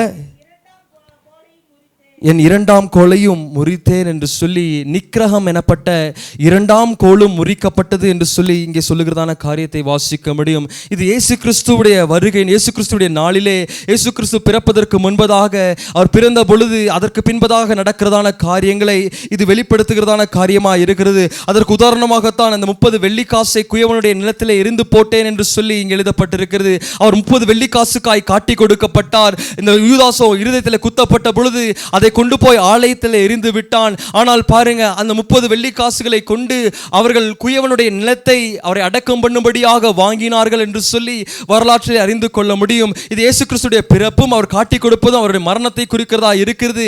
அதற்கு பின்பதாக நடக்கிறதான காரியம்தான், நான் நிக்கிரகம் என்னும் கோலை முறிப்பேன் என்று சொல்லி இங்கே தேவன் தீர்க்க தரிசனமாய் உரிக்கிறதான காரியத்தை வாசிக்க முடியும். நான் யூதாவுக்கும் இஸ்ரவேலுக்கும் இருக்கிறதான சகோதர கற்றை அற்று போகும்படியாக இந்த நிக்கிரகம், இந்த யூனியன், ஐக்கியம் என்கிறதான கோலை முறிப்பேன் என்று சொல்லி இங்கே தீர்க்க தரிசனமாக எழுதப்பட்டிருக்கிறது. அதுதான் பின் நாட்களில் இயேசு கிறிஸ்து சொல்லும் பொழுது கூட, நான் சமாதானத்தை அல்ல பட்டயத்தையே வைக்க வந்தேன் என்று சொல்லி அவரும் தீர்க்க தரிசனம் சொல்லுகிறதான காரியத்தை வாசிக்க முடியும். எதற்கென்று சொல்லும் பொழுது பாருங்க, இவர்களுக்குள்ளாக இருக்கிறதான இந்த காரியமெல்லாம் நடக்க போகிறதான காரியங்கள், ஏற்கனவே சில காரியங்கள் நடந்துவிட்டது. இயேசு கிறிஸ்துடைய பிறப்பும் அவருடைய மரணமும் எல்லா காரியங்களும் நடந்துவிட்டது. இந்த வார்த்தையின் பிரகாரமாக நடந்துவிட்டது. இன்றைக்கு இந்த நிக்கிரகம் என்னும்கிறதான கோலும் அது உடைக்கப்பட்டிருக்கிறது. ஏனென்று சொன்னால் எல்லா இடங்களிலும் நாம் பார்க்கிறதான காரியம் ஒன்று மாத்திரம்தான், பிரிவினைகள் தான், பிரச்சனைகள் தான். எல்லா குடும்பங்களையும், எந்த குடும்பங்களை எடுத்துக்கொண்டாலும் பிரிவினைகள், எந்த குடும்பங்களை எடுத்துக்கொண்டாலும் ஐக்கியம் இல்லை, போராட்டங்கள் காணப்படுகிறது. ஒருவருக்கு விரோதமாக ஒருவர் பேசுகிறதான காரியங்கள் ஒவ்வொரு நாளும் காணப்படுகிறது. ஏனென்று சொன்னால் இப்படிப்பட்டதான காரியங்கள் நடக்கும். ஆனால் இப்படிப்பட்டதான காரியங்களினாலே நாம் பிரிந்து போவோம் என்று சொன்னால், ஹல்லேலூயா, நாம் தேவனை விட்டு பிரிந்து போகிறதான ஜனங்களாக இருப்போம். பாருங்க, இப்படிப்பட்டதான காரியங்கள் சொல்லப்பட்டிருக்கிறது. இயேசு கிறிஸ்துவை குறித்து மகிமையான காரியங்களை பாருங்க. சிமியோன் சொன்ன பொழுதும், ஒரு பட்டயம் உன்னுடைய இருதயத்தை உருவ குத்தும் என்று சொல்லி, ஒரு பட்டயம் உன் இருதயத்தை உருவ குத்தும். நீ ஒரு நாளிலே இவர் சிலுவையிலே தொங்குகிறதை காண்பாய், அவர் பரலோகத்துக்கு ஏறி போகிறதை பார்க்க வேண்டும் என்று சொல்லி, அவர் விட்டு பிரிந்து போவார் என்று சொல்லி தேவனை விட்டு பிரிகிறதான அனுபவத்தை குறித்து சிமியோன் சொல்லும் பொழுது, இந்த பட்டயம் என்று சொல்லி, பட்டயம் உன்னை குத்தும் என்று சொல்லி எழுதப்பட்டிருக்கிறது. ஹல்லேலூயா. கடைசி காலத்திலே பட்டயம் ஒவ்வொருவரையும் குத்தி கொண்டிருக்கிறது. ஆனால் இந்த பட்டயத்தை தாண்டி நாம் செல்ல வேண்டும், இந்த பட்டயத்தை கடந்து நாம் செல்ல வேண்டும், இந்த பட்டயத்தை தாண்டி செல்ல வேண்டும். அப்பொழுது மாத்திரம்தான் நாம் அந்த இளைப்பாறுதலுக்குள்ளாய் பிரவேசிக்க முடியும். ஹல்லேலூயா. அந்த பட்டயத்தை தாண்டி செல்ல வேண்டும் என்று சொல்லி தான் தேவன் விரும்புகிறார். ஆகையால் தான் எரேமியாவிலே கடைசியில் சொல்லும் பொழுது, இந்த 70 ஆண்டுகள் இந்த ஜனங்கள் இந்த பாபிலோனிலே சிறையிருப்பில் இருக்கும். ஹல்லேலூயா. சிறையிருப்பில் இருக்கும். அந்நாட்களிலே நான் நுகத்தடியை முறிப்பேன், இந்த இஸ்ரவேல் ஜனங்களை மீண்டுமாய் திருப்புவேன், இஸ்ரவேல் ஜனங்கள் என்னுடைய ஜனங்களாய் இருக்கும் என்று சொல்லி தேவன் சொல்லுவது மாத்திரமல்ல, ஹல்லேலூயா, பட்டயத்திற்கு தப்பி மீந்த ஜனம் வனாந்தரத்தில் இரக்கம் பெற்றது என்று சொல்லியும் இங்கே தேவன் சொல்லுகிறார். ஹல்லேலூயா. நான் அவர்களுக்கு இளைப்பாறுதலை தரப்போகிறேன் என்று சொல்லி வருங்காலத்தை குறித்து தேவன் சொல்லுகிறதை இங்கே வாசிக்க முடியும். இளைப்பாறுதலை தருவேன், தந்தேன் என்று சொல்லி அல்ல, வருங்காலத்தை பாருங்க. இளைப்பாறுதலை தரப்போகிறேன் என்று சொன்னால் வரப்போகிறதான அந்த பெரிய இளைப்பாறுதலை காண்பிக்கிறதா இருக்கிறது. ஆகையினாலே இந்த பட்டயத்திற்கு தப்பி மீந்ததான ஜனமாய் நாம் காணப்பட வேண்டும். ஹல்லேலூயா. இந்த பட்டயத்தை தப்பி மீந்ததான ஜனமாய் காணப்பட வேண்டும். முதலாவது, இந்த உடன்படிக்கை உடைத்து போட்டு இந்த பட்டயத்திற்கு நாம் அகப்படுகிறதான ஜனங்களாய் அல்ல, உடன்படிக்கை உடைத்து போட்டு இந்த பட்டயத்தினால் விழுகிறதான ஜனங்களாய் அல்ல. இரண்டாவதாக, இந்த பிரிவினையாகிய பட்டயம் வரும் பொழுது அந்த பிரிவினையினாலே, அந்த விரோதத்தினாலே என்னை தேவனை விட்டு தூரப்படுத்தி நான் என்னை விட்டு பிரிந்து போகிறதான ஜனமாய் நான் மாறி போகாதபடிக்கு தேவன் என்னை எதற்காக நியமித்தாரோ அதற்காக தொடர்ந்து ஓடி, இந்த ரூபனை போல அல்ல, காத்தை போல அல்ல, எனக்கு நியமிக்கப்பட்டிருக்கிறதான இடம், எனக்கு வாக்கு பண்ணப்பட்டிருக்கிறதான இடம் அந்த எருசலேமாய் இருக்கிறது. நமக்கு நியமிக்கப்பட்டிருக்கிறதான தேசம் அந்த பரலோக தேசமாய் இருக்கிறது. அதற்காகத்தான் தேவன் நம்மை கொண்டு செல்ல விரும்புகிறார். ஆகையினாலே இந்த உலகத்திலே பட்டயம் காணப்படும், இந்த உலகத்திலே பிரச்சனை காணப்படும், இந்த உலகத்திலே சமாதானம் இருக்காது. நம்முடைய சமாதானத்தை குலைக்கும்படியாக அநேக காரியங்கள் நடக்கும், நம்மை பிரிந்து போகும்படியாக அநேக காரியங்கள் நடக்கும், நாம் இச்சித்து விலகி போகும்படியாக அநேக காரியங்கள் நமக்கு கண் முன்பாக தெரியும். ஆனால் இது எதிலுமே நான் பிரிந்து போகாதபடிக்கு இந்த பட்டயத்தை சந்திப்பதற்கு நம்மை ஒப்பு கொடுக்கும் பொழுது நாம் தேவன் நமக்காக நியமித்திருக்கிறதான அந்த தேசத்தை சுதந்திரித்துக் கொள்ள முடியும். தேவன் நமக்காக வைத்திருக்கிறதான அந்த தேசத்தை சுதந்திரித்துக் கொள்ள முடியும். ஆகையினாலே இந்த பட்டயத்திற்கு நம்மை ஒப்பு கொடுப்போம். ஹல்லேலூயா. இந்த பட்டயத்தின் வழியாக கடந்து செல்வதற்கு நம்ம ஒப்பு கொடுப்போம். கடைசியா கடைசியாக மீண்டுமாக சகரியாவோடு கூட இந்த காரியங்களை சொல்லும் பொழுது, அந்த எரேமியாவோடு கூட இந்த காரியங்களை சொல்லும் பொழுது, எரேமியா 51 அதிகாரம் அந்த 50வது வசனத்திலிருந்து கூட வாசிங்க. எரேமியா 51 அதிகாரம் 50வது வசனம். 51.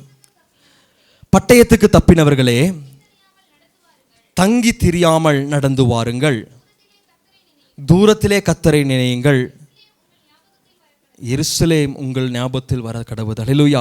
பட்டயத்திற்கு தப்பினவர்களே, நீங்கள் இந்த உலகத்திலே தங்கி தெரியாமல் நடந்து வாருங்கள். எதற்கு நடந்து வர வேண்டும் என்று சொன்னால், நாம் யோர்தானை கடந்து செல்ல வேண்டும், இந்த பட்டயத்தை கடந்து செல்ல வேண்டும், பட்டயத்தை பார்த்து பயந்து நிற்காதபடிக்கு பட்டயத்தை கடந்து செல்ல வேண்டும், அதன் வழியாய் செல்ல வேண்டும், அதை தப்பி செல்ல வேண்டும் என்று சொல்லி நீங்கள் நடந்து வாருங்கள். நீங்கள் தங்கி தெரியாமல் நடந்து வாருங்க. தூரத்திலே கர்த்தரை நினையுங்கள், எல்லாவற்றிலும் கர்த்தரை நினையுங்கள், எல்லா சூழ்நிலையிலும் கர்த்தரை நினையுங்கள். நான் கர்த்தரை விட்டு பிரிந்து போகிறேன். வாழ்க்கையில பிரச்சனைகள் வரும்பொழுது நாம் எதை நினைக்கிறோம்? மற்ற மனுஷனை நினைக்கிறோமா? பிரச்சனைகள் நினைக்கிறோமா? இல்லை கர்த்தரை நினைக்கிறோம்? அநேக நேரங்களே நாம் கர்த்தரை நினைக்கிறது கிடையாது. அநேக நேரங்களில் நம்முடைய வாழ்க்கையிலே போராட்டங்கள் வரும்பொழுது, பட்டயங்கள் வரும்பொழுது நாம் கர்த்தரை நினைக்காம, மனுஷன் எனக்கு விரோதமாய் ஒரு காரியத்தை செய்து விட்டான், அதற்கு பதிலாக நான் ஒரு காரியத்தை செய்ய வேண்டும் என்று சொல்லி, என்ன செய்யறேன்னு பாரு, என்ன பண்றேன்னு பாரு என்று சொல்லி கர்த்தரை நினைக்காம அநேக காரியங்களை செய்கிறோம். ஒருவேளை நாம் கர்த்தரை நினைப்போம் என்று சொன்னால் பாருங்க, நம்மால் அப்படிப்பட்டதான காரியங்களை செய்ய முடியாது. ஆகையினால் தான் பாருங்க, பட்டயத்திற்கு தப்பினவர்களே, நீங்க தங்கி தெரியாம நடந்து வாருங்க, நீங்க பிரிந்து போகாம நடந்து வாருங்க. உங்கள் தேசம் கிளையாத் அல்ல, உங்கள் தேசம் இங்கே யோர்தானுக்கு பின்பதாக அல்ல, நீங்கள் யோர்தானை தாண்டி போக வேண்டும். அதற்கு இடையிலே பட்டயங்கள் காணப்படும். அந்த பட்டயங்கள் எல்லாம் மேற்கொண்டு முறியடித்து நீங்கள் தாண்டி போக வேண்டும். அதுதான் உங்கள் இளைப்பாறுதலுக்குள்ளாக கொண்டு செல்ல வேண்டும். ஆகையினாலே நின்று போகாம நடந்து வாருங்கள். தூரத்திலே கர்த்தரை நினையுங்க. அல்லேலூயா. கர்த்தரை நினையுங்க. தேவன் அங்கே வரப்போகிறதான அந்த நாளை நினையுங்க. கர்த்தர் வரப்போகிறார். அந்த நாளை எதிர்பார்த்து கொண்டிருங்க. இந்த உலகத்திலே நம்ம பிரச்சனைகளுக்குள்ளாக இருக்கலாம், ஆனால் ஒரு நாள் வரப்போகிறது. தேவன் வரப்போகிறார் என்கிறதான நிச்சயத்தை தேவன் நமக்கு கொடுத்திருக்கிறார். அவருடைய வார்த்தை சத்தியமா இருக்கிறது. ஆகையினாலே வரப்போகிறதான தேவனை நினையுங்க. தேவன் வரும் பொழுது நம்முடைய வாழ்க்கையை மகிமையாய் மாற்றுகிறதான தேவனாய் இருக்கிறார். அந்த மகிமையை அடையும்படியாய் தேவனை நினையுங்கள் என்று சொல்லி இங்கே எரேமியா மூலமாய் தேவன் சொல்லுகிறதான காரியத்தை வாசிக்க முடியும். அது மாத்திரமல்ல, எருசலேம் உங்கள் ஞாபகத்திலே வர கடவுது. அல்லேலூயா. எருசலேம் உங்கள் ஞாபகத்திலே வர கடவுது. தேவனுடைய சமூகம் உங்கள் ஞாபகத்திலே வர கடவுது. எருசலேமை சந்திக்க வேண்டும், எருசலேமுக்கு நான் போக வேண்டும், எருசலேமிலே கடந்து வர வேண்டும். கடந்த வாரத்தில் கூட இந்த எருசலேமை குறித்ததான காரியங்களை தான் பார்த்தோம். எருசலேமுக்கு நான் போக வேண்டும், தேவனுடைய சமூகத்திற்கு போக வேண்டும், அவருடைய பிரசன்னத்திற்கு போக வேண்டும். அல்லேலூயா. அநேக நேரங்களை மறந்து போகிறோம். கூட்டத்துக்கு ஏன் வரலன்னு கேட்டால் எனக்கு ஞாபகம் இல்லைன்னு சொல்லிடுறான். அநேக துக்கமான காரியமாக இருக்கிறது. ஆகையினாலே பட்டயத்திற்கு தப்பினதான ஜனங்கள் உங்கள் ஞாபகத்தில் எதிர்க்க வேண்டும் என்று சொன்னால், எருசலேம் உங்கள் ஞாபகத்திலே வர கடவுது. அல்லேலூயா. எருசலேம் உங்கள் ஞாபகத்தில் வர கடவுது. அந்த எருசலேமுடைய ராஜ்யம் அது சீக்கிரமா இருக்கிறது, அது சமீபமா இருக்கிறது. ஆகையினாலே ஒவ்வொரு நாளும் அந்த பரம எருசலேமை அடையும்படியாக அந்த எருசலேம் உன் ஞாபகத்திலே வர கடவுது. இந்த 3 காரியமும் பட்டயத்திற்கு தப்பினதான ஜனம் இந்த நாளிலே, இந்த கடைசி காலத்தில் இந்த பழிவாங்குதல் பட்டயத்திலே தேவன் நம்மை தப்பித்திருக்கிறார். அல்லேலூயா. பழிவாங்குதல் பட்டயத்தினால் இந்த கொள்ளை நோய்கள் ஏற்பட்டது. ஜனங்கள் உடன்படிக்கையை மீறினபடினாலே இந்த பழிவாங்குதல் பட்டயம் அனுப்பப்பட்டது. ஆகையினாலே அநேக கொள்ளை நோய்கள் தேசத்திலே வந்தது. ஆனால் உங்களையும் என்னையும் தேவன் பாதுகாத்தார். எந்த நோயும் அணுகாமல், எந்த பிரச்சனையும் அணுகாமல் நம்மை பாதுகாத்ததான தேவன் இந்த பட்டயத்திற்கு நம்மை தப்புவித்தார். இந்த பட்டயத்திற்கு தப்பினதான ஜனங்கள் ஒரு காரியத்தை தான் செய்ய வேண்டும். அல்லேலூயா.